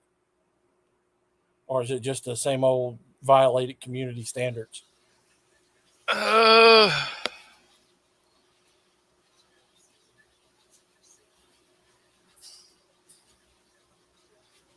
You see what G Webb said. He should just yell, yell at Clover. He'll get it done faster. Well, I like the other one, man. It's true. Slide a little 22 long rifle Clover's way. Grease the pockets, grease the wheels. So the minute Tupperware says at G23. So I woke up yesterday to find out I had a channel strike. Pretty pissed about it, especially for the reason they gave, and since it was last week's 2A cast. So I guess they gave a reason. He just didn't post the reason. That'd be interesting to know. Foss, you joke about the 22 long rifle. CloverTac just shared one of my my H&R 923 22 long rifle revolver video. Well, there you go. So I told y'all Tupperware's got more than Tupperware going on. Is it combat Tupperware? I don't know. It's just one of them things, you know. Those Tupperware parties, a lot of weird stuff happens. Bzzz. No, so he says it was they gave him a strike for misinformation. So kind of like what happened because Jason shared CDC information on Rick White's channel. Oh, just because I read an official U.S. document on an official US.gov website. Yeah, my bad. Yeah, Really? misinformation. Yeah, but you know what I told Rich? You know what? I have to agree with him. I will agree that anything the CDC says is misinformation. 100%. They've become the laughing stock. You know, more Americans trust Dr. Pepper than they do Dr. Fauci. Yeah. Pinocchio, Dr. Pinocchio. I thought it was Dr. Thunder. No, he looks like Pinocchio. Well- Even Rich did that one show. He put up like Pinocchio's picture when he became a boy and put Fauci next door to him. Yeah, it's only like a 40-year difference, so that's the same person. Yeah. Thoughts of an old soldier says that's the same best reason that they hit him with was misinformation.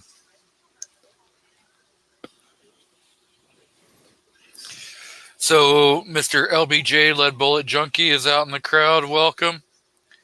And so is GGW Reloading. So Hey, G, do a poll. Dr. Thunder, Dr. Pepper, or Dr. Fauci? Who do you trust more?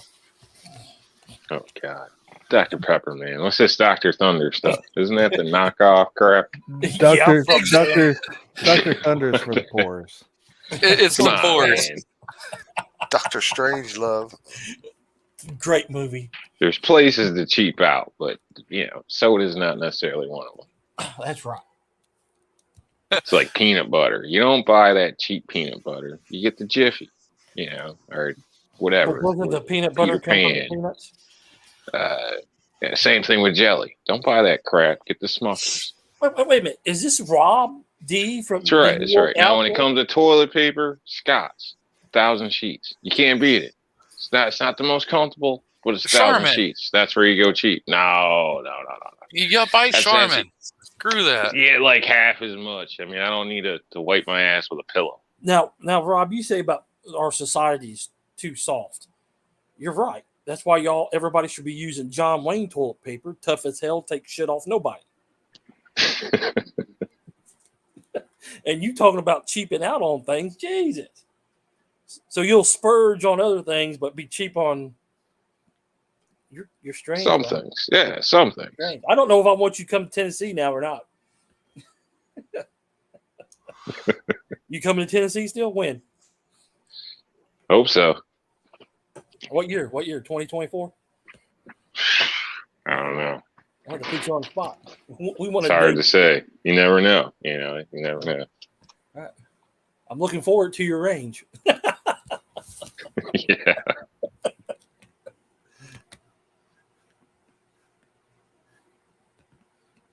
And then maybe I can get my zip ties. Don't worry. I'll send you some zip ties. They might be used already, but I'll send you some. You'll help a brother out. I'll send you some used motor oil from work too. How nice. Hey, man, just think about it. It's recycled. It's green. If it needs that personal touch, you can always let Andrew Cuomo touch it or Chris.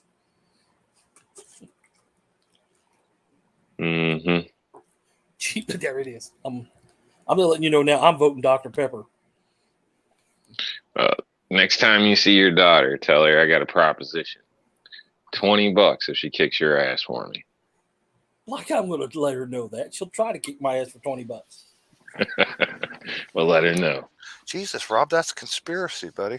Oh, yeah. Right on live. Well, Oh. this episode's being taken down. Yeah.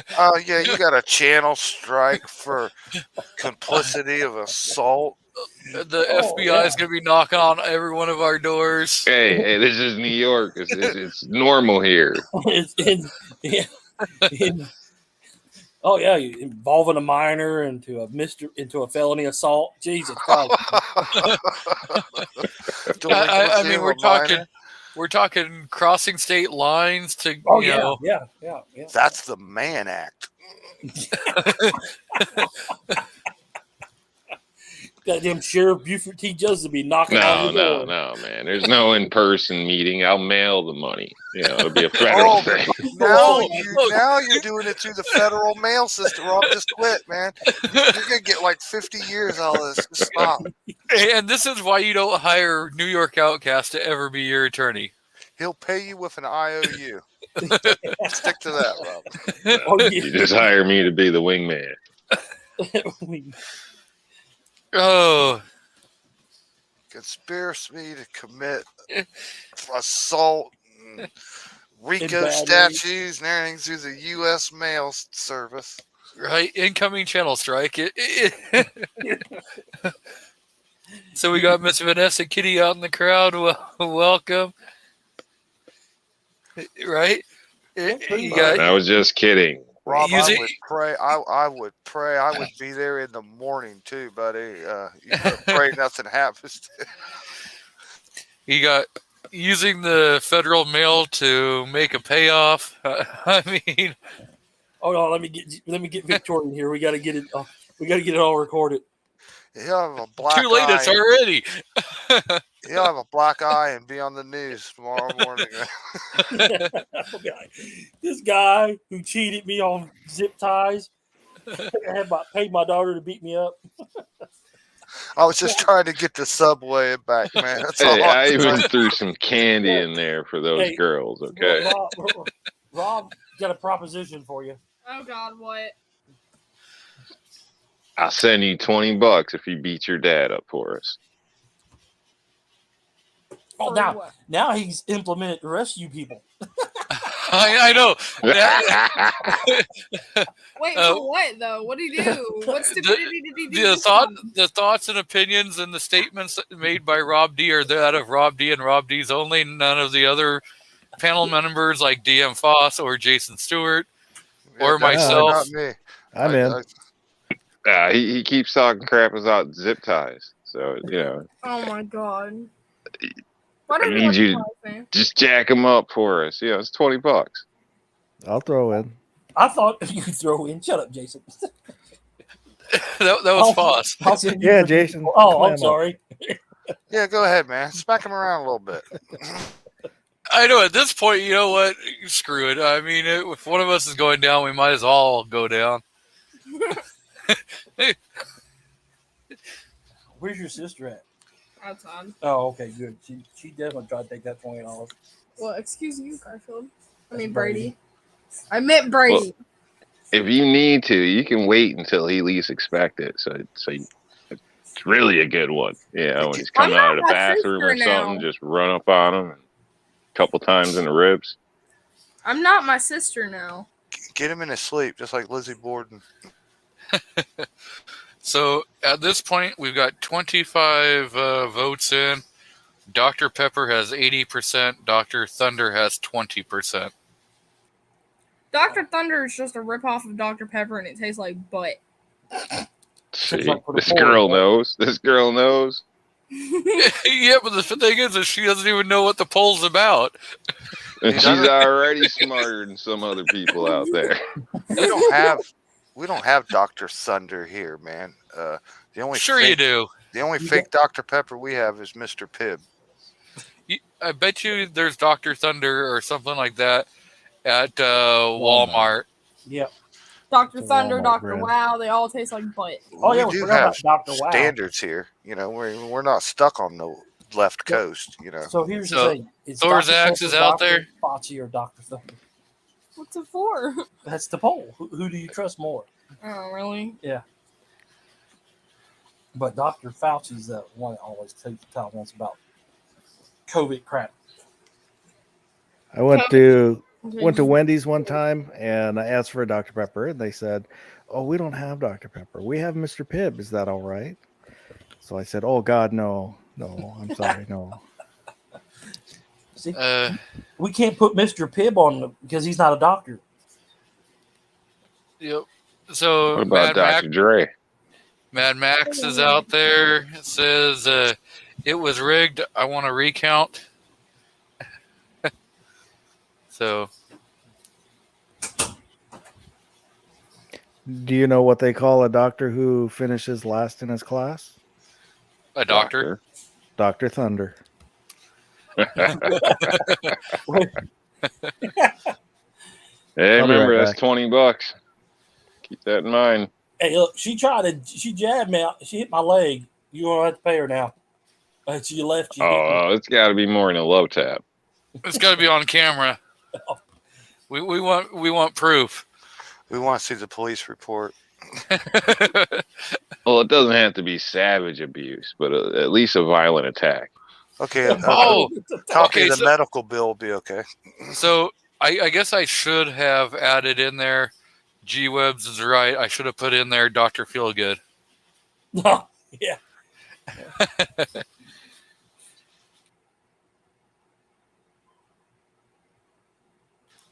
So Gizzard Gary is here, and he comes in saying, "What is this? I don't know." We actually had topics for the first 25 minutes. Yeah, it was all serious, kind of rough. Well, Gary, it's who do you trust more or like more, Dr. Pepper, Dr. Fauci, or Dr. Thunder?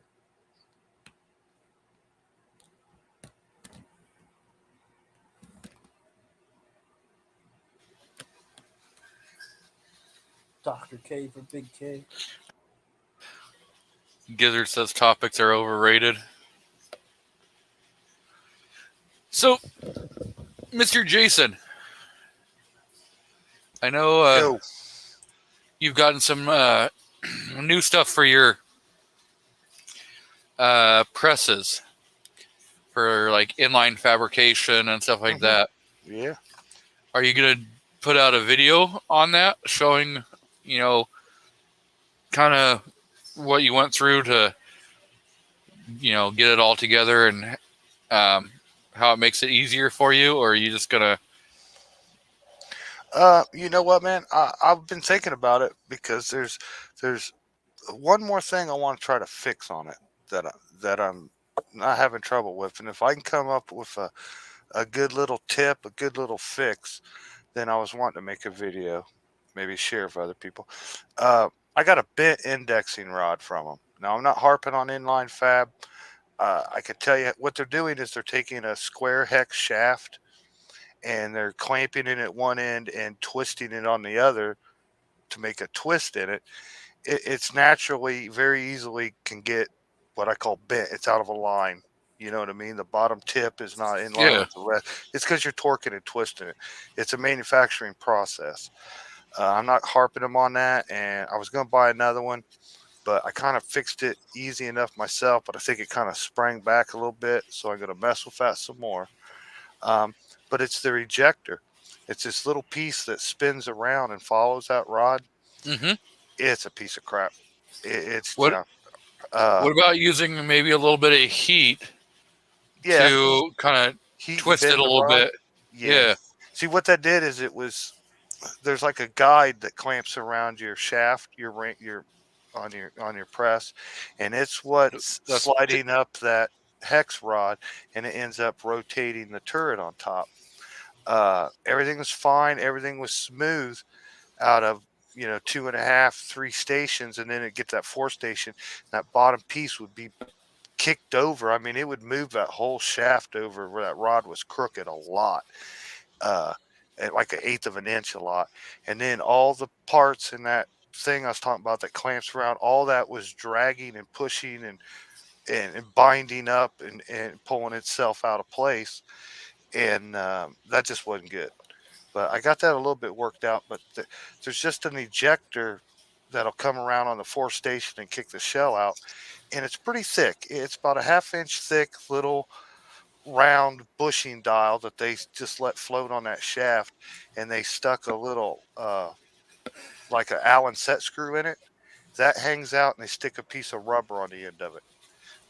If you don't have it timed perfectly correct, it gets all smashed up underneath your die heads up in there at the top. It gets stuck up there, doesn't want to fall down. Uh, and you just have to play with it on the hex rod. There's 4 different choices basically where to start out at. You can find one where it works like they probably intended. It doesn't get pinched at the top or everything, but it still has problems. If it's pushing the shell, it'll come around, and when you're on your stroke for your crimp, it'll push the shell out of the way to where it bangs and hits the die. So I found already, just take their little piece of rubber, and instead of being flat square where it slides onto the post, basically the Allen key that sticks out, cut it at an angle. Just snip a little bit off at an angle, and then put it on there. Now the whole little wiper arm is tilted back out of the way, and that's working pretty good. But then I saw there was a lot of people out there on the internet selling 3D printed stuff, little plastic stuff, and they were making a much smaller, much thinner little ejector to slide up and down. And I got to looking at that, and I was like, well, hey, I'm going to buy a couple of these, and then I like this guy's design. You know, they're all cheap, a couple bucks a piece or something. And I was like, well, I'm going to try all this. And I start thinking, well, if these guys are making all this so easy, I'll just whittle up something here at home. So, you know, I got plenty of little metals. You can even take plastic. I was going to cut something out of a plastic bowl, plastic tub, plastic lid.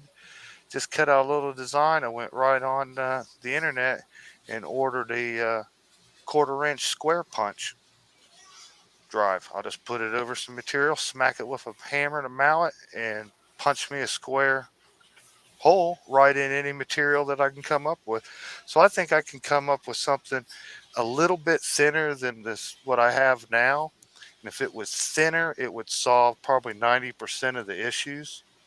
And just play with some things, man. Find something that's got enough weight that it falls back down, fits tight enough that it don't work, or doesn't, you know, get bind up or anything. So I'm just going to experiment with a few things and try to make it run a little sweeter, because other than that, it's the only hiccup. The inline fab stuff is top-notch, heavy-duty quality. Like, I don't know, this it's the Lee Classic turret press, so the press probably weighs 10 pounds, 12 pounds, 15 pounds. Really, And Brady? the metal ultra mount that it's sitting on is stronger than a car jack that you'll sit your car on top of, man. So it is extremely strong and stout, doesn't move a bit. Their products are top notch. It's just that I'm having some difficulties with the auto eject reverse rotation kit, but I'll figure it out. I'll come up with something quick and simple that, like I said, once you got a little square punch, I'll find some material, thin metal, plastic, something. All it is a little wiper arm. Yeah, AR Guns. Knocks the shell out. That's all it is. AR Gun says that Dan has great customer service. Send it back. Yeah, he'll sell another rod in the parts clips, and I just looked at it, and in the way there's people out there who just make their own rod, anyways. I did test it against the Lee. The Lee is perfectly straight, but they're probably producing theirs in a much more expensive piece of machinery equipment, basically. But you can make one just by twisting it in a vise, and Dan probably does too. And this one just came out. You only got like a 1/2-inch tip on the other side of the twist hanging out, and it is just bent. You could roll it across a flat surface and see how bent it was. It's probably kind of hard to even make one without it being bent, is what I'm saying. So yeah, not knocking him at all. Peyronie's disease is a big issue. Yeah, not knocking him at all. Other than that, everything is just fantastic. You know, I'm gonna like mess with it one more time and bend it a little bit, and it should be okay. It's really soft, really mild steel. One thing I will say about it, you have to sometimes adjust them, and if you're messing with a lot, you got to adjust them. You put a wrench on it, and kind of tweak the turret head and everything, get everything in time. It's just turning a little bolt on top for, timing, indexing. One little touch of a wrench on that 1/4 inch shaft right there will mar that shaft. It'll put a nick in it. It'll mess it up. I mean, it's very soft steel, or they wouldn't be able to twist it. So I just been going back through and stoning it, and stoning that rod, and then I use a little bit of mother's polish and polish it up real nice and slick. And if it's not in the bent area, it just works like butter. It's beautiful when it makes sure it's just completely smooth. It's not hard, just a little dressing up with it, man. But I know every time I've touched it with a wrench, it damages it a little bit. But easy to fix. But I really love the press. That inline fab equipment takes that from being a nice press that you'd love to like a machine that like you don't understand how you ever lived without it. So Buck asks, can you use the one off the Lee press? No, because it's got to spin backwards. The Lee naturally spins counterclockwise, and now with the reverse rotation kit, it spins clockwise. If it spins counterclockwise and the wiper comes on, it won't eject the shell. It's in the shell holder. You got to sweep it out the same direction as you put it in. You know what I mean? And none of the side bends or the chute ramp or any of that will fit on the right side of the press. It has to stay on the left side. So it has to be reverse rotation, or the auto eject stuff doesn't even work. But I've also seen a lot of stuff out there where people have made their own eject system using the Lee rod, and they kind of have like a swinging arm hanging off of the frame posts that gets activated and kicks it on the forged case. Those are pretty cool. I thought about maybe checking into one of those, but I really just think making my own ejector instead of the one they sent will just make this thing fly like butter.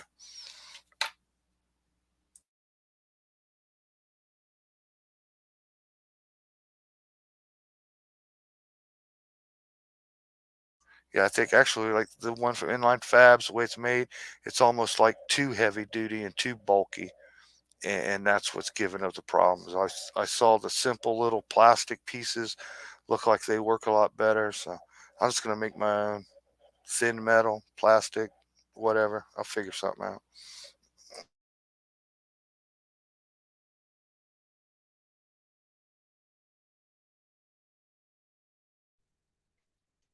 Everybody else fell asleep. They're just not in the reloading. I don't know what to tell you, man. Crap. My mic was damn well muted. So was mine. That would be definitely interesting to see what you come up with. Yeah, if I find something, I'll make a video. I'll get it to work because I'm not going back to the old way with this press. This is the bee's knees, I guess, say it politely. This is a nice setup, and I will make it work perfect no matter what. I'm not giving up on it. Yep. So, Honcho Fett says his mic was muted too, dang it. It has been a damn long time since we had Honcho Fett on this live stream. So, yep. Well, do we have anything else we want to BS about, discuss?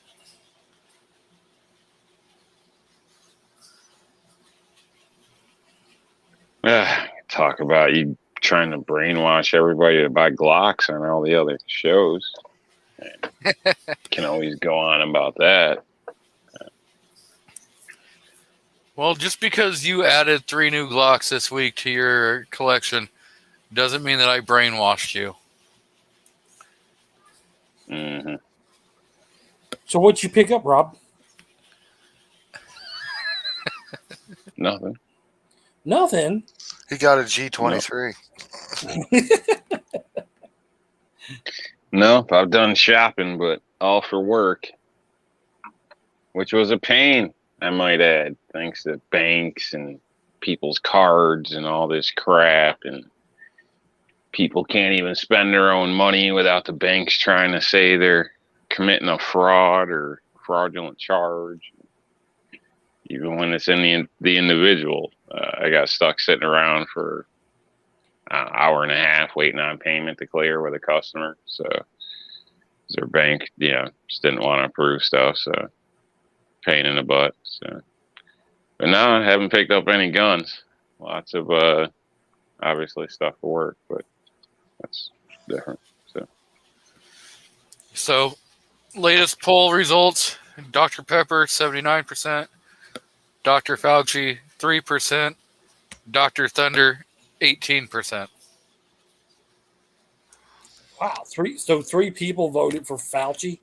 Or one person, because it's only 3% out of 38 votes. Oh, That was the YouTube monitor. Yeah, it was definitely. I mean, if we're going to go down, we're going down in a blaze of glory. YouTube monitor. That's great. I like that. Hey, I did go to the gun store today, and I left without bringing home a Beretta 92. So Well, I'm doing good. Congratulations on your new Beretta 96. No, but I did kind of mention to him, I'll just leave it up to fate. If it's still there, like Wednesday or next weekend or something, I'll probably go ahead and bring it home. The Beretta 96? No, he don't have any, but he's got a 92 sitting in the used case. Yeah. And I can look at it right now and tell you it's never been fired. And I don't know, man. To me, it's kind of like, I hate to see that. I hate to see a used gun that's never been fired. It's kind of like rescuing a dog from the shelter. You know what I mean? It's a rescue purchase. I can give that firearm a much better life, and I just feel bad walking away from it. So why didn't you rescue it? I should have. Like I said, if it's there next week, I'll probably get it. But Why I'm still don't trying you to just? I'm still trying to Yeah, get my where's- Python home right now. Worst come to worst, you can just buy it from me or, RTAC or something if you just don't I want to like leave it there. Well, Right, you yeah, know what? I got some other breeds here at the house. If I brought it home, they could all play together. So it'll be. See, that's I what I think I was could provide a very good forever home. Is it a 92A1 or? It's a plain Jane 92 FS, but it is the American-made model. That's pretty much most of mine that I get are the American-made one. It's got a flat dust cover underneath the bottom, just like a M9. So The that's Italians, not that Heo release stuff then, right? well, the Italian ones I really don't care for, man. I really don't Yeah, care for an yeah. Italian-made Beretta. I don't. I mean, other people think they're better. I don't think they are. I don't like the looks of them. I don't like their, I guess I'd say, paint quality of them. And those Europeans mark those guns with every kind of proof, testing, stamp, product, part numbers. They just put too many stampings all over those guns and fill in the lettering and stuff. I'm just not a fan of the Italian guns. I'm really not. I like the American ones so much better. They're clean. They have a much better finish on them. I just prefer an American gun. And they kind of come in stages with Beretta.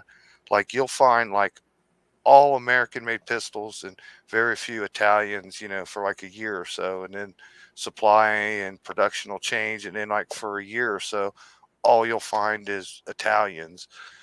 And you can't find an American to save your life. You know what I mean? So it seems like the last year or two, the American ones have been easier to get a hold of. And I just try to get them while you can get them, So they're made I've here gotten shotgun shells pretty wet before and they still work. I was I gonna say- wouldn't recommend storing them in water, but I've had them soaked. I was gonna say, it all depends upon, what you're meaning by waterproof.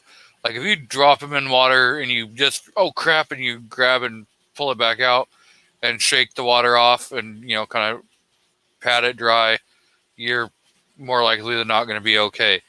Now, if you throw it in a swimming pool, you let it sit there for a week and try pulling it back out, I'm going to probably tell you no. I would not trust that round. But, Yeah, or in the rain, if you're out all day in the rain and they get wet. Rain, snow. I haven't had any issue. I've dropped them in the snow, picked them up, blew them off, threw them in. It's good to go. So that's not soaked, but as far as like closest soaked, I would say long days in the rain carrying shotgun shells. I've had them wet, and I've never really had an issue. And honestly, a lot of those are even, in most cases, wax slugs that I've made myself. Not in every case, but so I don't know.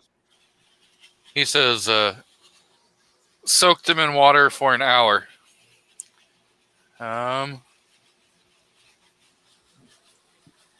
Why? They dirty? Make sure it's reverse osmosis water, though. You don't want that tap water crap.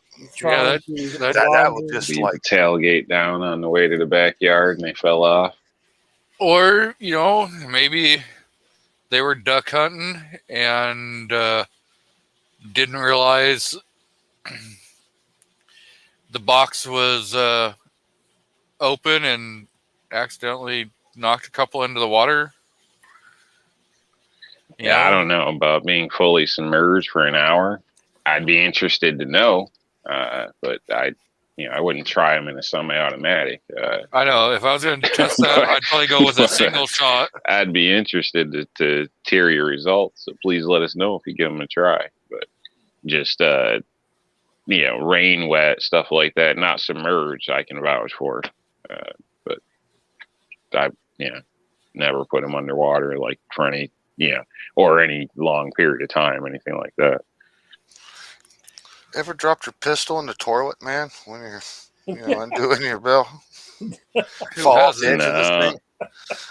Usually keep it in my hand, do a function check, keep people from looking in the stalls. Story time. We was out on maneuvers at Catoosa, and we were doing an FTX, and one of the guys got into the porta potty out there, and we took a carbiner and locked him in there and shook him, and he dropped his M4 into the porta potty. That's messed up, man.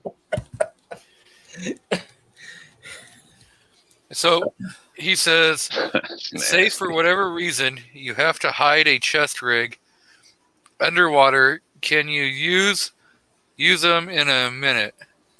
Hashtag future science experiment. If I was going to be testing that theory, I would probably grab a single shotgun and a string and some kind of vise to hold the shotgun. I wouldn't stand right close just in case of, catastrophic failure. I don't know. Depending on the rounds, I might trust him in it. I'd be dumb enough to try it. Not going to say it's ideal, but I don't know. Especially if you're not very deep. If you're just under the water, I mean, it's really not a lot of pressure. If the round hasn't been smushed or this or that, it shouldn't be deformed. It should be fairly tight. Shot shells, which are crimped on the top, I'd be more concerned about in some cases, unless it was like completely sealed, than a really tight wedged in slug. But I don't know. I've never tried it. It'd definitely be a cool video. Yeah, it would definitely be interesting to find out. Yeah, single shot would probably be like the safest way to go, I think, obviously. Yep, single shot and a string. Nah, man, pull the trigger. Well, yeah. What are you worried about? It's either going to go bang or it's not. It's not going to get any worse. Well, it could go boom instead of going bang, and now you got stick a thumb in it situation. Nah. If it went boom, it would go boom out the barrel. It would go bang. It's either going to go bang or it's not. The powder might get wet in a sense under the shot cup and would, possibly not ignite, and your primer would go off and it would just smoke a little bit and not do nothing. So at least my thinking anyway. Like I said, I would try it. But It's going to shoot once. If you stick it underneath the water and pull the trigger, it's going to go off once at least. You'll be all right. I don't know why you want to try it, but it's going to work. I mean, people have been shot underwater before. Yeah, he said the rounds, like a chest rig or the rounds. Yeah. He didn't necessarily say that the weapon, because that would be different too. You'd have to be a lot more selective, make sure the barrel's clear, or else, it might go boom or kaboom. Yeah. So, Drew Bradley's out there. I haven't been ignoring you. Manitoba where it says Honest Outlaw posted a new video today about Glock updates. Cool. They shut the factory down? So they got another thingamabob you got to buy now? I don't know. They finally perfected Glock. They made them extinct.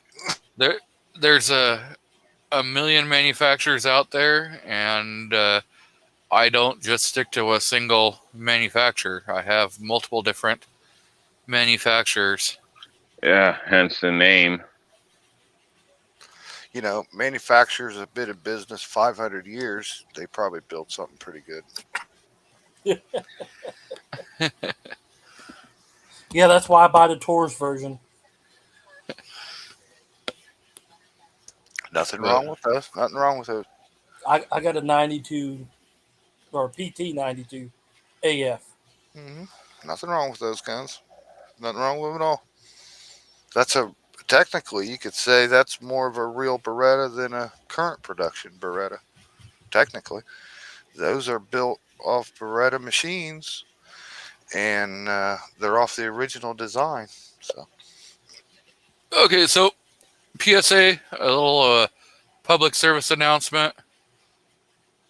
Not to be confused with the manufacturer in South Carolina. chill. On February 14th, Oklahoma, I believe, is having a rally. So if you are in Oklahoma, I would suggest that you carry your 1911 due to the fact that this was definitely thought of about a lot by whoever was scheduling this rally, because February 14th is the patent date for the 1911.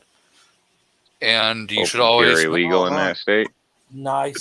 Constitutional carry is legal in Oklahoma. Nice. Just checking.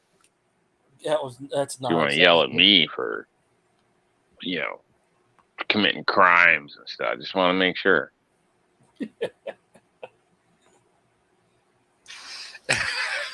Well, that's because you're violating the Mann Act. Yeah, I had a little 1911 in my day today too, as always. Yesterday, one of my friends showed me. He went down to my local gun store. He got a real nice set of grips, some G10, blue and black, for his 1911, and they were pretty nice. He's like, man, they got some more down there, like $15, right? He said that they got, they're in the used section. Somebody just, sold them. He said they got some down there that say like U.S. Army on them or USMC or something. I was like, really? All right. So that was one of the things. I mean, I'm going there anyways. I made sure I ran over and looked, and yeah, they had several 1911 grips in those Ziploc baggies, and I found them. I grabbed them. They had U.S. marked 1911 grips, and I pulled them out to look at them. I was like, I'm buying these $15. They're mine already, because I got a 1917 1911 Army. It says Army right on the slide, And I'm like, yeah, but it's got regular grips on it. So that's what I wanted it for. Pulled them out of the package. And I mean, I could put up with both sides not matching the same color, but this was too much. You put the two together and you had like dark wood and light wood. I was like, yeah, that's just too You didn't much. check it out at the store, man. Well, As that's soon what I as it did. I says didn't buy it. used, you And gotta then, like scope shit out. Then I looked up on the one grip, it had the notch cut out for it for an AMB safety. And I'm like, why would you make retro wooden 1911 grips with U.S. Army symbol stamped in them and then have it cut for an AMB safety? So I was like, there wasn't anything about them. There was just too many negatives, and I passed on that. But it would have been nice if they'd have been a little bit more matching, because they'd be sitting on my pistol right now. But I just didn't understand that. It just seemed weird to me. Like, why would you build these retros and then put an AMB safety cut on it? I don't get it.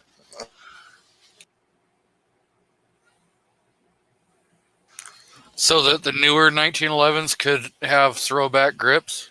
Yeah, that's why. That's blasphemy. I feel the same way about those Nissan Glock owners that put, wings on the back of their SUV. Who has a wing on the back of their SUV? It's a Honda. You know you do, man. No. Come on. You put the racing stripes on and everything. No. You gotta stop lying. Like, Ain't this got is just getting the wing. ridiculous. Got the F40 wing on the back of it. Yeah, that's right. The Fuba wing. You forgot about that fart can exhaust also. The all Bumblebee Honda muffler. lovers.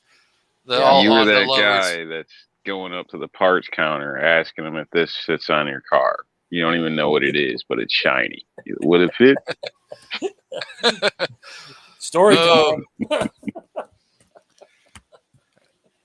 Nope, I'm not the guy who makes RTAC go and pray to Parts store Jesus. Yep. You see, not everybody, but some of these, maybe it's just my area. Like, I don't know. I just call it ghetto, but they'll take like their average car and then they get that chrome striping and they put it on everything, like every seam on the car. Like, I've seen that some done up with like green and this, like it just totally ruins the look of the car. That's and because they people do it to pay Hondas. to do this. No, it's not a Honda. I've seen it on like Mercury's, all types of. It's crazy. Like, Yeah. like, what are you doing? Like, like it. If it comes in chrome, they got it. They got it. Like it's gotten crazy. Some people out there. Well, some people do that. Man. Some people do that wrap with their trucks. Like, those people are Glock people, right? I asked Santa Claus this year if he would bring me 300 Honda mufflers, because I was going to give them out to all the people here in my community. There you go. Nice, Mr. Foss, Drew Bradley has a question for you. He was a hamster. Penfold was a hamster. Okay, so we have that serious question answered there.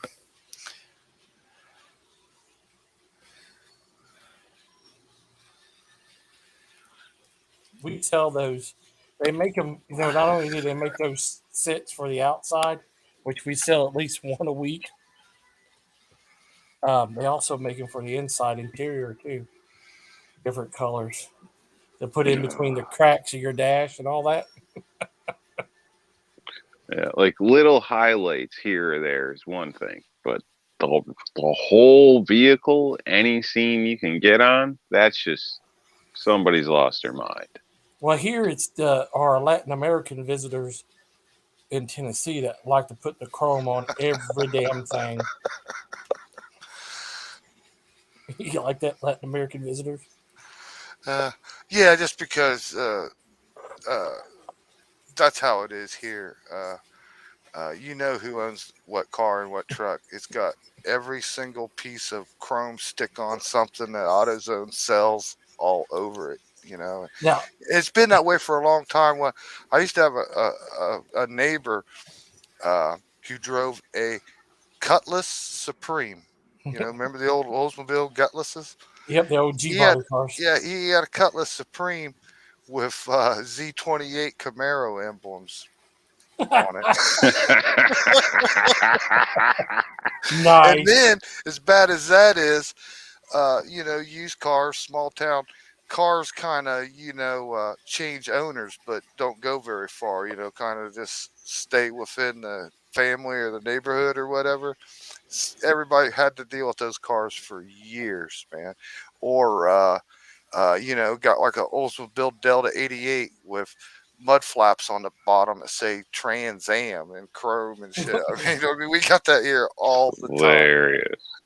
There was only like what one good car in that, and that was that wasn't it turboed or what the hell was it? It's a a Buick- Buick Grand National. Yeah. Yeah, like that was respectable for what it is, but all those other ones, I mean, jeez, man. Oh, the Monte I Carlo. almost got shot in a car lot one night. Well, I can't say shot, but the guy was grabbing his gun and all that shit when he seen me on the other side of the car. With this girl that had one of those whatever you want to call them. I like the name you use there, Gutless Supreme. And no joke, her parents were gonna buy her a nice new car and everything. So we're out there, a bunch of friends at a car lot, like middle of the night. And the cop rolls up, freaks out, searches everybody, looks for break-in tools, and when he'd seen me on the side, started reaching for his gun and all this stuff. So can't say I almost got shot, but it was a hairy situation. And the guy was like basically making jokes like, yeah, you're gonna go from that to this, like, but really she did.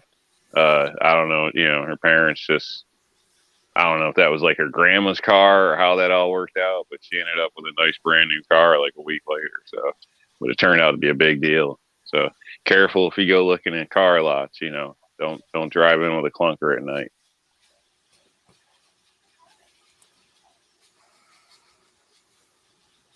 There's actually one for sale here.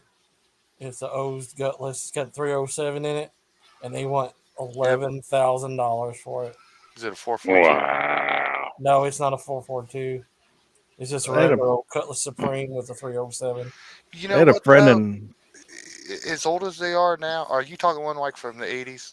Yeah, it's like 86, I think. Okay, yeah. Those aren't easy to find anymore.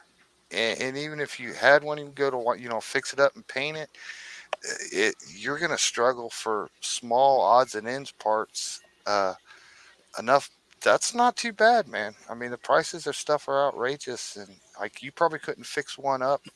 Yeah, for that things kind of probably money. got holes in the trunk, the floorboard, like Those were decent cars, man. I'm not the gonna knock the Yeah, fenders where the batteries, well, and all that is probably all rotted the hell out. So Yeah, if it was a New York car, it's here in Tennessee. That ain't, yeah, ain't got that's true. ain't got no rust on it whatsoever.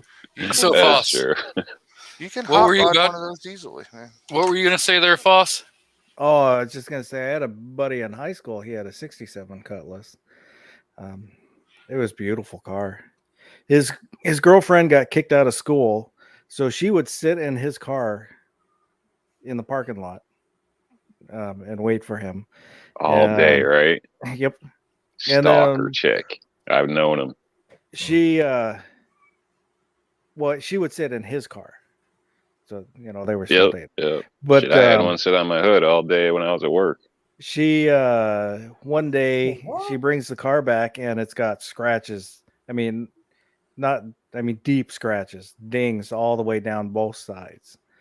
And I could never get him to tell me what she did. He didn't want to talk about it. But then he was no longer dating her after that point in time. No, they still did. Scratches down the side or on the hood? Well, basically they were creases down the sides, both sides. So she slid. Okay. So she slid down some guardrails. Somehow something. I don't know. It's better than scratches on the hood. So I have a poll out in the crowd. It says, would you be interested in a video series about restoration of rights? And so far, overwhelming majority from 11 people is yes. I voted yes. I think that'd be good. Might be helpful to somebody. And you've been through it, so you can talk from experience. Even if it helps one person, it'd be well worth it. Yeah. Was there any like charities to help people in that sense? How you're trying to, help people get their rights back, things like that. Anything where somebody like that could go and say, they weren't, I don't know, maybe they only apply to non-violent or something, you know what I mean? To where they could get some assistance or, lawyers that may help at a regular decent cost or something. I'm gonna say this. I know that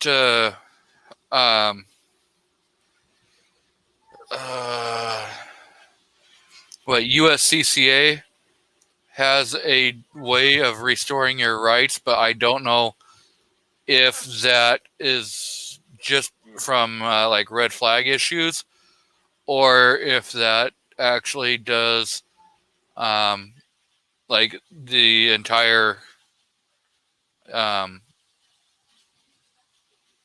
you have It'd be good to felonies. know. So that might be something I may reach out to them and maybe they could, come on a podcast and discuss that of their information.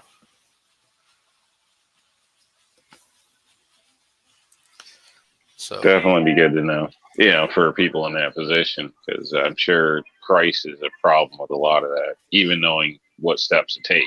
If there was some pamphlet, you can, check this box, this box, and you're good to go type deal. yeah. And, it's all based upon each individual state.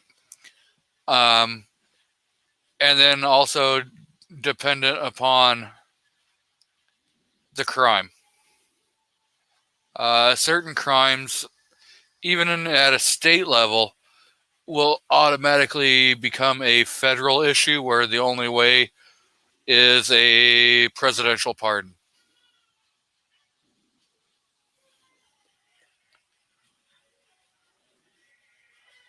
So, we've talked about it before, domestic violence. And it doesn't have to be between a husband and wife or boyfriend and girlfriend. A lot of people don't think about the fact that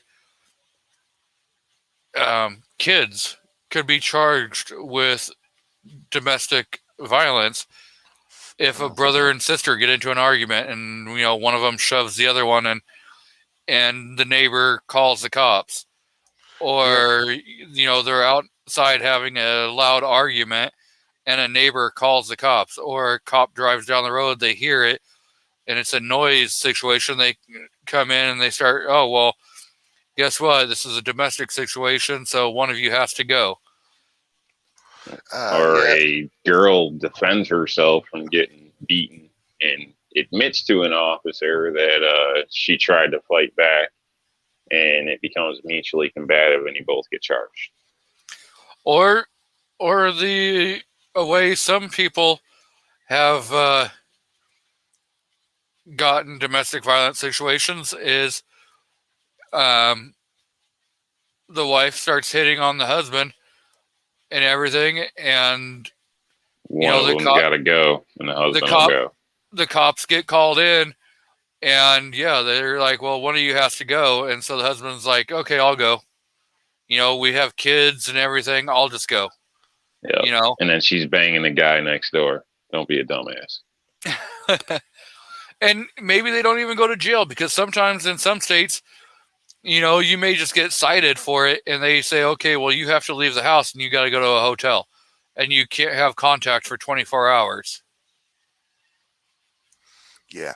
Unfortunately, that happens. It's sad. I just watched that unfold here in the last few months with some people I know. Now they live a pretty drama-filled life, but Caleb, he's a young guy, uh, just early 20s, but a real good, solid kid. Um, he got into it with his brother, and they got into started out headlocks into a little bit of fisticuffs, caused a big roar, and everybody calling the police and the sheriffs and all this and that and screaming stuff. He ended up getting charged with 2 counts of domestic violence, and I'm like, "No, man, you're screwed. You guys, And Yep. they wouldn't listen to me. I told them, I said, you got to get that plea bargain down. Just do what they say. Don't go back home. Don't do this, that way. Don't start no more trouble." But they went ahead every single day. They're at the police station. They want to call a fist fight attempted murder. They want eviction notices. They want all that. You messed with them every day and angered them. And then this is what happens at the end. And he ended up getting charged with it. They didn't plea bargain it down, and he's screwed. He's screwed forever. Yep. The only And way. he's the innocent one too. I would have, if I was him, he should have kicked his brother's ass a long time ago. It's a bad situation for him. He is the little one that was bullied and bullied and bullied and bullied, and he finally stood up to his bully, and this is what happened. Yep. And now the only way he's going to ever get his rights back is a presidential pardon. Yeah, he's screwed, and he And really the is. real bully's the victim. Yeah, I don't. I don't want to get into the personal business, but if you Yeah. knew the true details, you'd be like, "Oh, there's no way you'd have kicked him out." Just to sum it up, they all used to live in Florida, okay, and because of the one kid and his wife, and the drama that they live, mom and him moved from Florida to Alabama to get away from their own son. And then it didn't take long to where, they're broke, don't Yep. have no money. They come to Alabama, and it was so worse there. It cost mom her marriage and everything else. And she had to leave Alabama to get to Ohio, and they started all over again. And the boy here we're talking about, Caleb, he bought a house here, and him and mom live there, and it's technically his house. He owns it. It's his deed. It's his. It's all his. Well, it didn't take long. Well, here come his brother, his wife, and their kids, and of course, none of them work at all.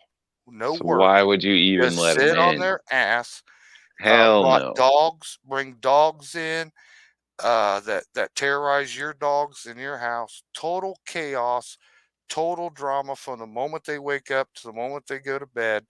Sits there and freeloads off of him 100%.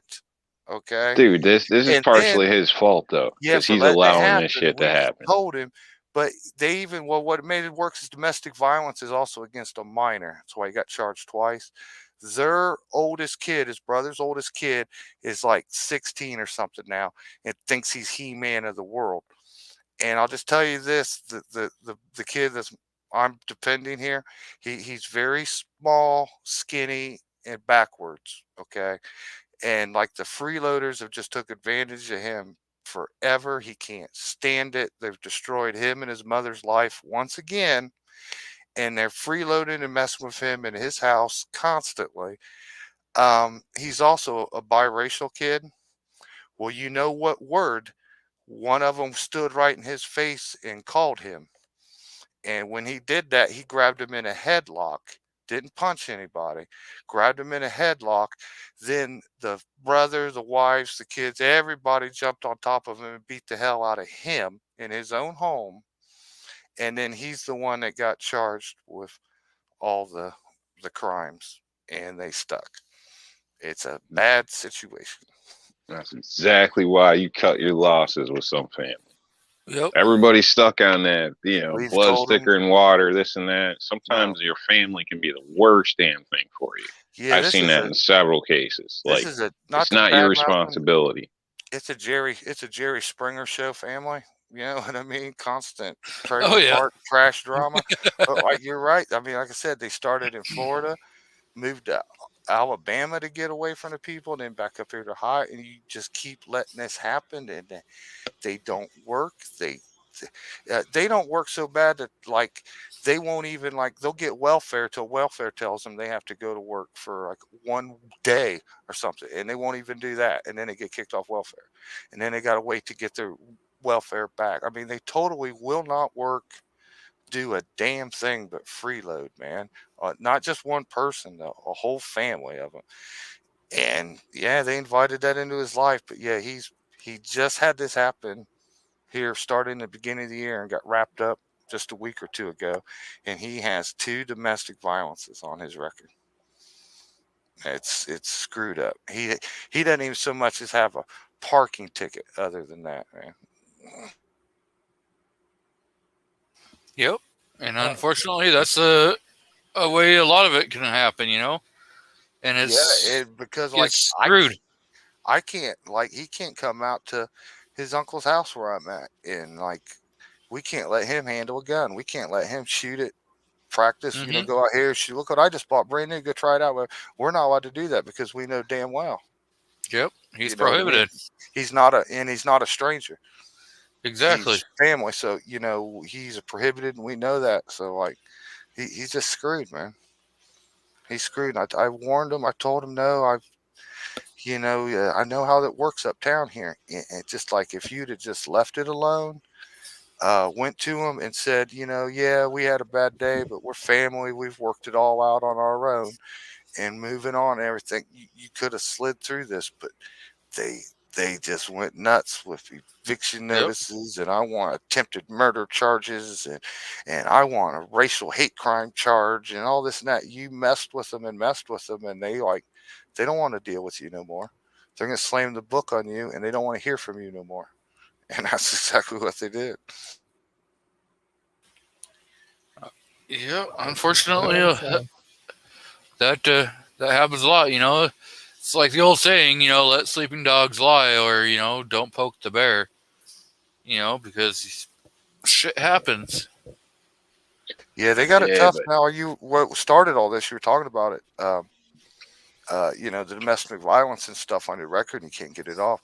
Man, they keep trying more and more stuff. Man, they really don't like any assault or if it's pled down to disorderly conduct. Where, man, they don't like that if it's a family member, Yeah, or they're a wife. trying to. I mean, They're they try over. That's a tough one to avoid, man. Sometimes you got to turn the other cheek and walk away. I mean, for your own good, just because of Yep. the lies and the dirty tricks that you may be angered by it and want to stand your ground, but this is lifelong consequences.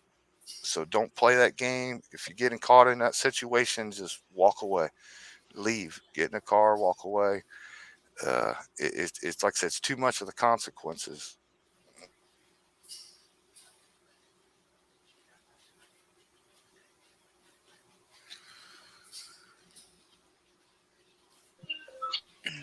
I still think that guy should have been a little smarter, though. I realize it's a bad situation and all, but Yeah.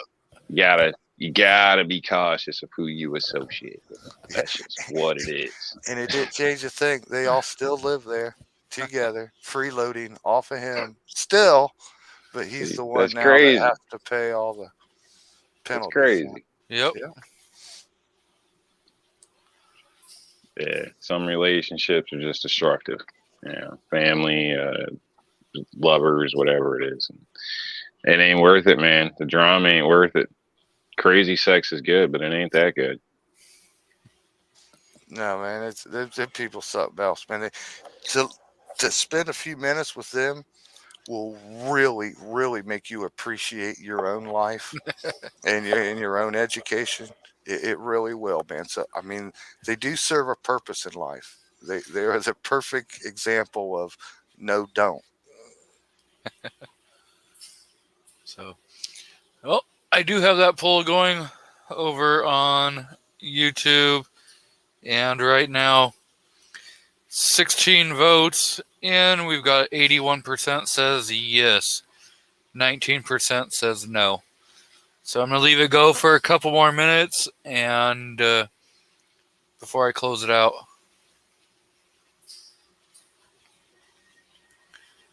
So, yeah. So 19% said no to your Yeah. rights. Must be a lot of YouTube monitors out there today. Must have found a whole bunch of Democrats. Where's the Yeah. where's the Russian spam bots at? Any of them out there today? I got hit with the first and only one, about 5.5 minutes into the show. So, Ain't that stuff crazy? YouTube wants to pick on us for every little bit of thing, and we got to deal with that on our own. That's crazy. so we've got two ladies out in the crowd that have just joined us. Mystic Guns is out there, or she's back, one of the two. Hey, Mister. And this person I've never seen before, called the Misfits Darling.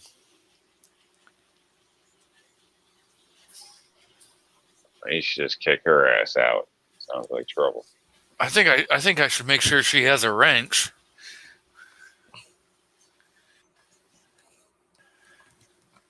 I had to tell your wife that you was trying to have my daughter whip me for $20. Shit, she'll encourage it. Don't think she's gonna help you. Well, what if I give her $25? Maybe she'll dot both your eyes. She'll do that for Threaten her free. with a good time. No good time for you.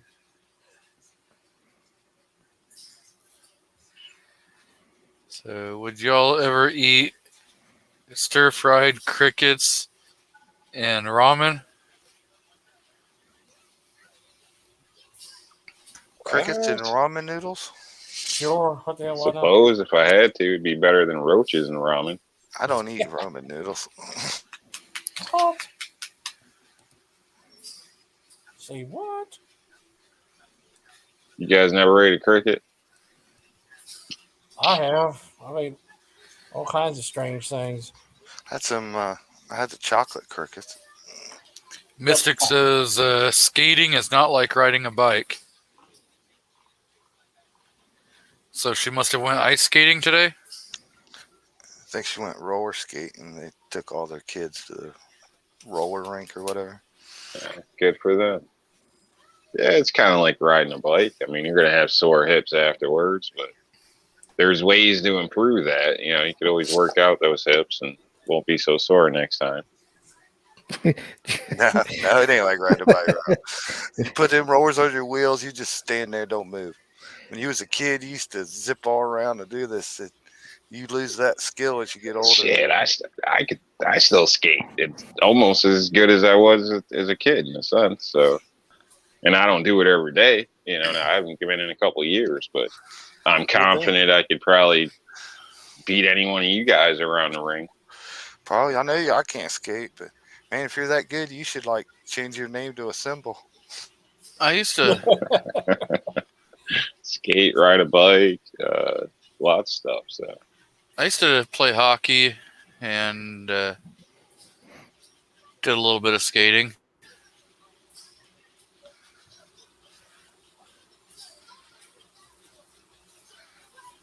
shoot, I was a cool dad doing the tricks on the bikes, all that type of stuff. Yeah. Playing with the kids, chasing them around the park, manhunt and all that. You hear that, Misfit? He was the one doing tricks on the bike. Yeah, if it wasn't for that little thing called parenthood, I'd still be on the circuit riding motocross.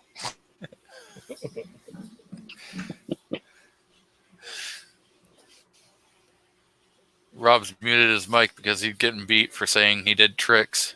Mm-hmm. No, shouldn't say nothing. He didn't do them, he turned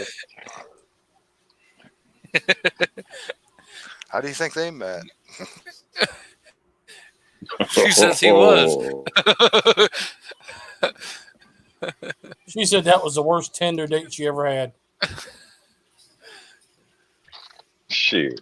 Said he was cheap as I've hell. been stuck between her and another lady battling it out that destroyed my bike at one point. And that's before we got together.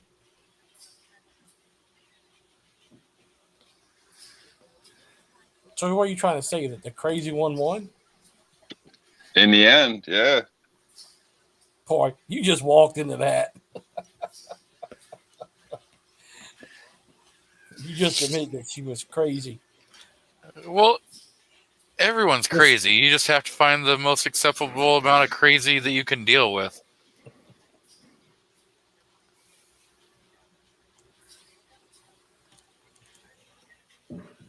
He's going, you think I'm crazy? Girl's You a never- criminal.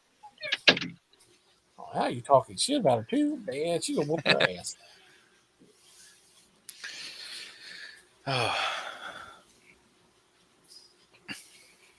I'll be talking about you, talking smack about me on the YouTubes.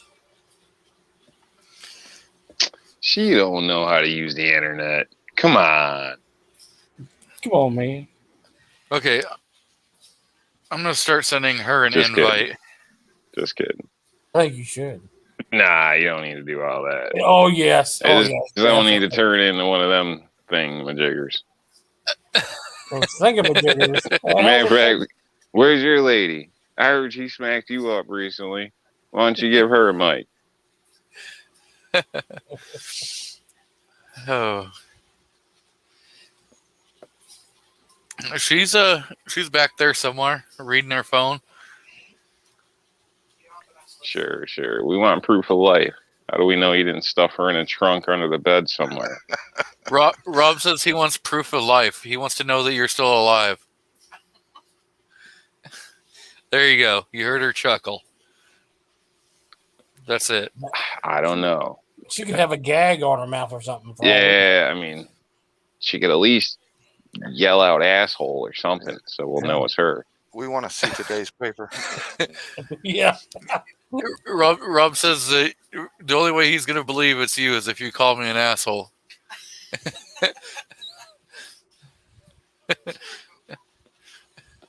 All right. I heard her. That's a genuine chuckle back there. I heard. And she said Just true. checking on her.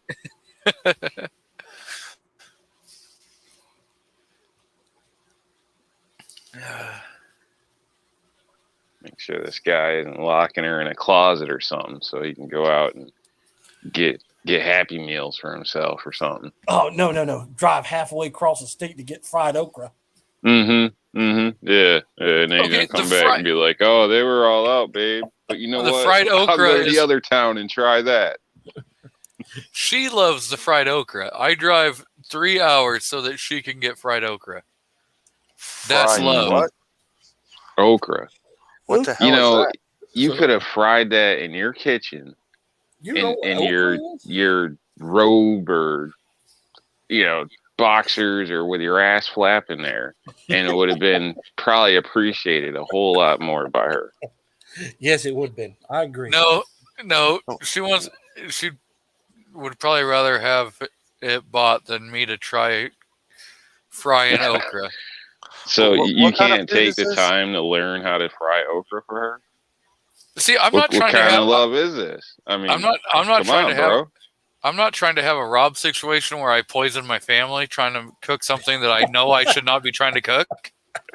Hey, they Yeah, should have known better than had me cook that night. Hey, there's a big difference between chicken and okra. Okay, you're right. Salmonella versus E. coli. Okay, I tell mean, me, they're both the ability to kill you. No, man, no. It wasn't like that. If anything, it was well overdone. It was crispy. what is this food we're talking about here? Okra? Yeah, what is that? It's Oh a man, vegetable. it's good. Yeah, it's good. It's like some people call it slimy. Well, I it guess all when you're depends. cutting it or whatever. It all depends upon how you cook it. If you overcook Yeah. it, it can become really slimy. See, I don't really see the slimy. Like once it's breaded and cooked, it's just deliciousness, goodness. Is I it don't a know. pepper? What is it? I don't even know. It's good. That Foss has it. It's a.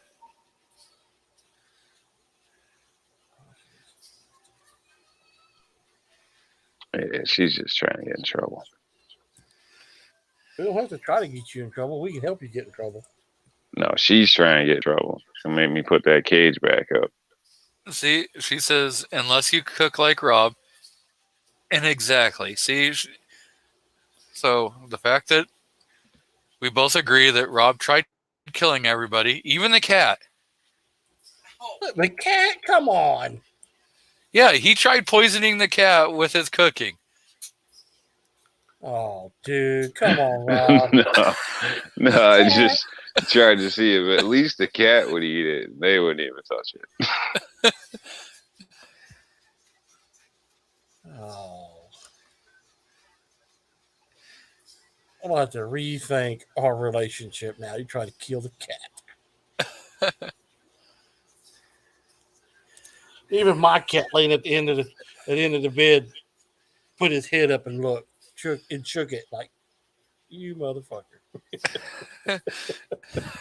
It's pretty bad considering what chicken is like the number one thing cats will go for, pretty much. Right. Yeah.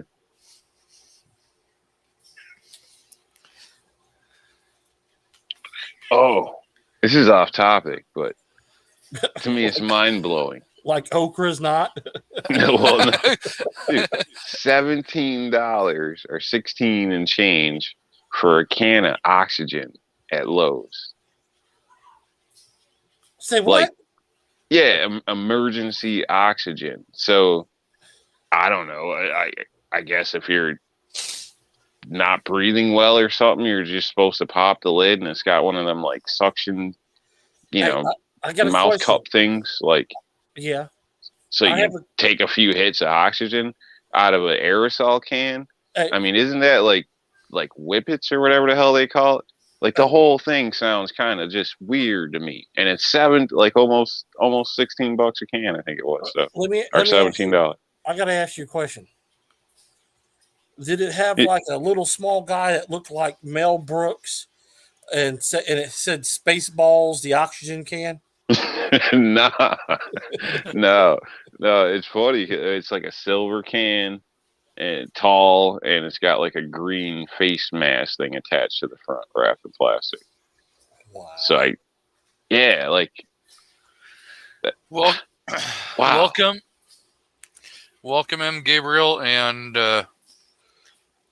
Tara Smith. And she says on there, overboil okra, it becomes slimy. So there you go. So we've got 21 votes on the poll, and it's 82% yes, 18% no, and I am going to end that poll. So we gonna do? Go around all the prisons now and tell all the felons how to get the rights back? So Vote Democrat. Actually, it's probably the worst way, because it seems like they want to keep doing everything they can do to take more and more of your rights away. Criminals don't obey the law anyways. So. Exactly. But all those gun laws. Drew Bradley says, can you eat okra uncooked or raw? Yep. I was going to say, I think it'd be more like any other kind of like a pepper, a vegetable. You should be able to eat them raw, except, what is it? Asparagus. Or not asparagus, artichoke hearts and stuff like that. You definitely want to cook those. And we got some wild berries here you don't want to eat. Well, And some Buckeye nuts. Well, there's berries and nuts just about everywhere you don't want to eat. okay, I'm not even gonna touch that with a 10-foot pole. Nope. We're talking about the poison berries. The dingleberries. Not the dingles. The quick poison, not the slow acting kind. Oh man, yeah, I didn't mean it like that. But that's funny. Not the type that gives you pink eye. Yeah, no, I mean, and You- wild, you- foliage or whatever. There's lots of stuff you don't want to eat, as well as you can eat. So, yeah, Oh, even though obviously. Just The because wife- you can doesn't mean you should. the wife's over here laughing, saying, well, "Why are you talking about that? It's all Rob's fault." Yeah. You always blame everything on me. Yeah. I think she knows that I'm the fall guy for you. And I think she actually likes me. And you don't like it because she likes me. That's what I think. I don't care if she likes you or not. Ooh, it's not a denial. So maybe she will beat you up for me one day. Probably. The going rate's $20. Yeah, $20, $20. It's going to cost more than that. I think one time Rob asked her and she said $1,000. $1,000. My wife's not cheap. Shit, she beat his ass twice. That way you owed her $40. So what are you getting her for Valentine's Day? Nothing. I don't need a commercialized day to tell me what day to buy my wife a present to show her that I love her one time a year, when I have 365 days a year to be able to show her that I love her. Oh, that's so sweet and cheap. Yeah, it's a nice cop out. Yeah, Valentine's Day's not been good for me for a while. And it's kind of my own fault because the only woman I ever truly loved was my girlfriend's sister.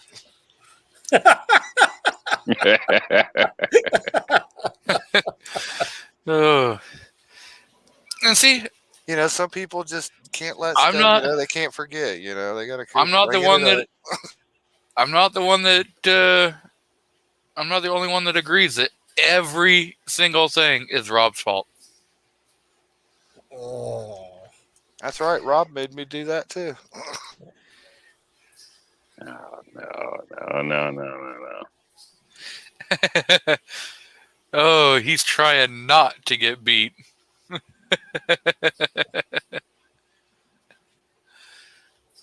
Yep. Look, this shouldn't be allowed. Like, I'm telling you should just bump her right out of here.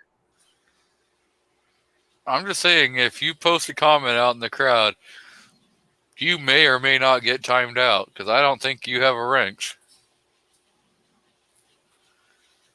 I'm just saying. Well, I certainly hope you didn't give her one. That may or may not be a situation. Well, don't ever expect to see it again. It's going to be in the bathroom. It's going to be down in the hall. It might be outside. Good luck. It might be upside your head. Right? Upside the back of your head, upside your crotch. How many lumps do you want? Need a damn ass whooping out here? The hell's going on? How can you look at me? Knock when I'm that up- shit off. Oh, Rob's got to clap his hands to make it sound good. Yeah, that's what I thought. Damn it. Yeah, that's all fake as hell. Yep. Wait, What's you're that? gonna Pat talking? you'll hear Rob screaming here in about 30 seconds.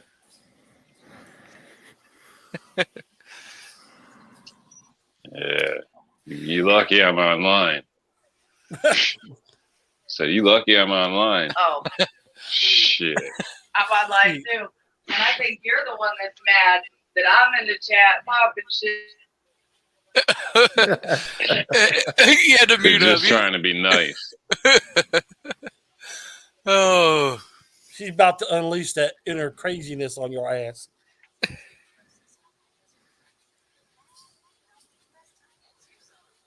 She's up to She keeps it up. I'll go get the cuffs. for yourself? No, for her attitude adjustment.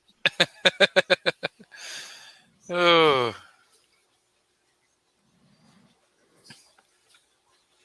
We'll see Rob's next video with him with the handcuffs attached to him and Lost the him damn outside at key. the range Lost the damn key. with a black eye. I lost the key. so No, it'll be I walked into a door or something. No And big it- deal. And the cheap saw blades he buy gave up. You can only cut one of them. So Right. Misha's out in the crowd. He says the trick is buy a comfortable couch. That way, sleeping on it is a treat. And we got See, that's where I got it. I bought the bed. She bought the couch. So she could go sleep on the goddamn couch. But we know that's not true. We know you're the one who grabs your pillow and little blankie and goes sleeps on the couch Oh, when you're no. in trouble. No, she can't stay mad at me.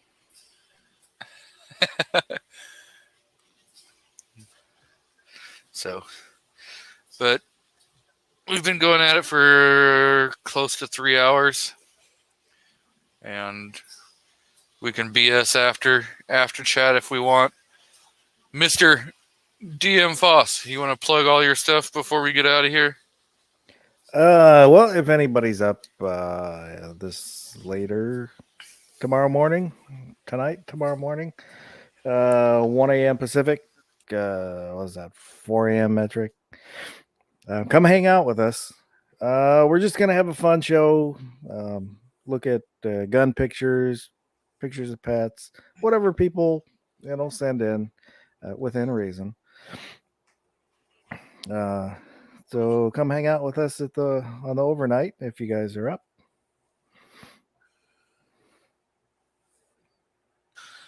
Mr. Artak and daughters. Oh, I'm busier than Rob running away from his wife from getting ass whooping. We have lots of videos coming up for the whole month, probably all the way up until March. We got a Project 24, so we're building a 24-inch 223 Wild AR. So I've been showing some of the components on that.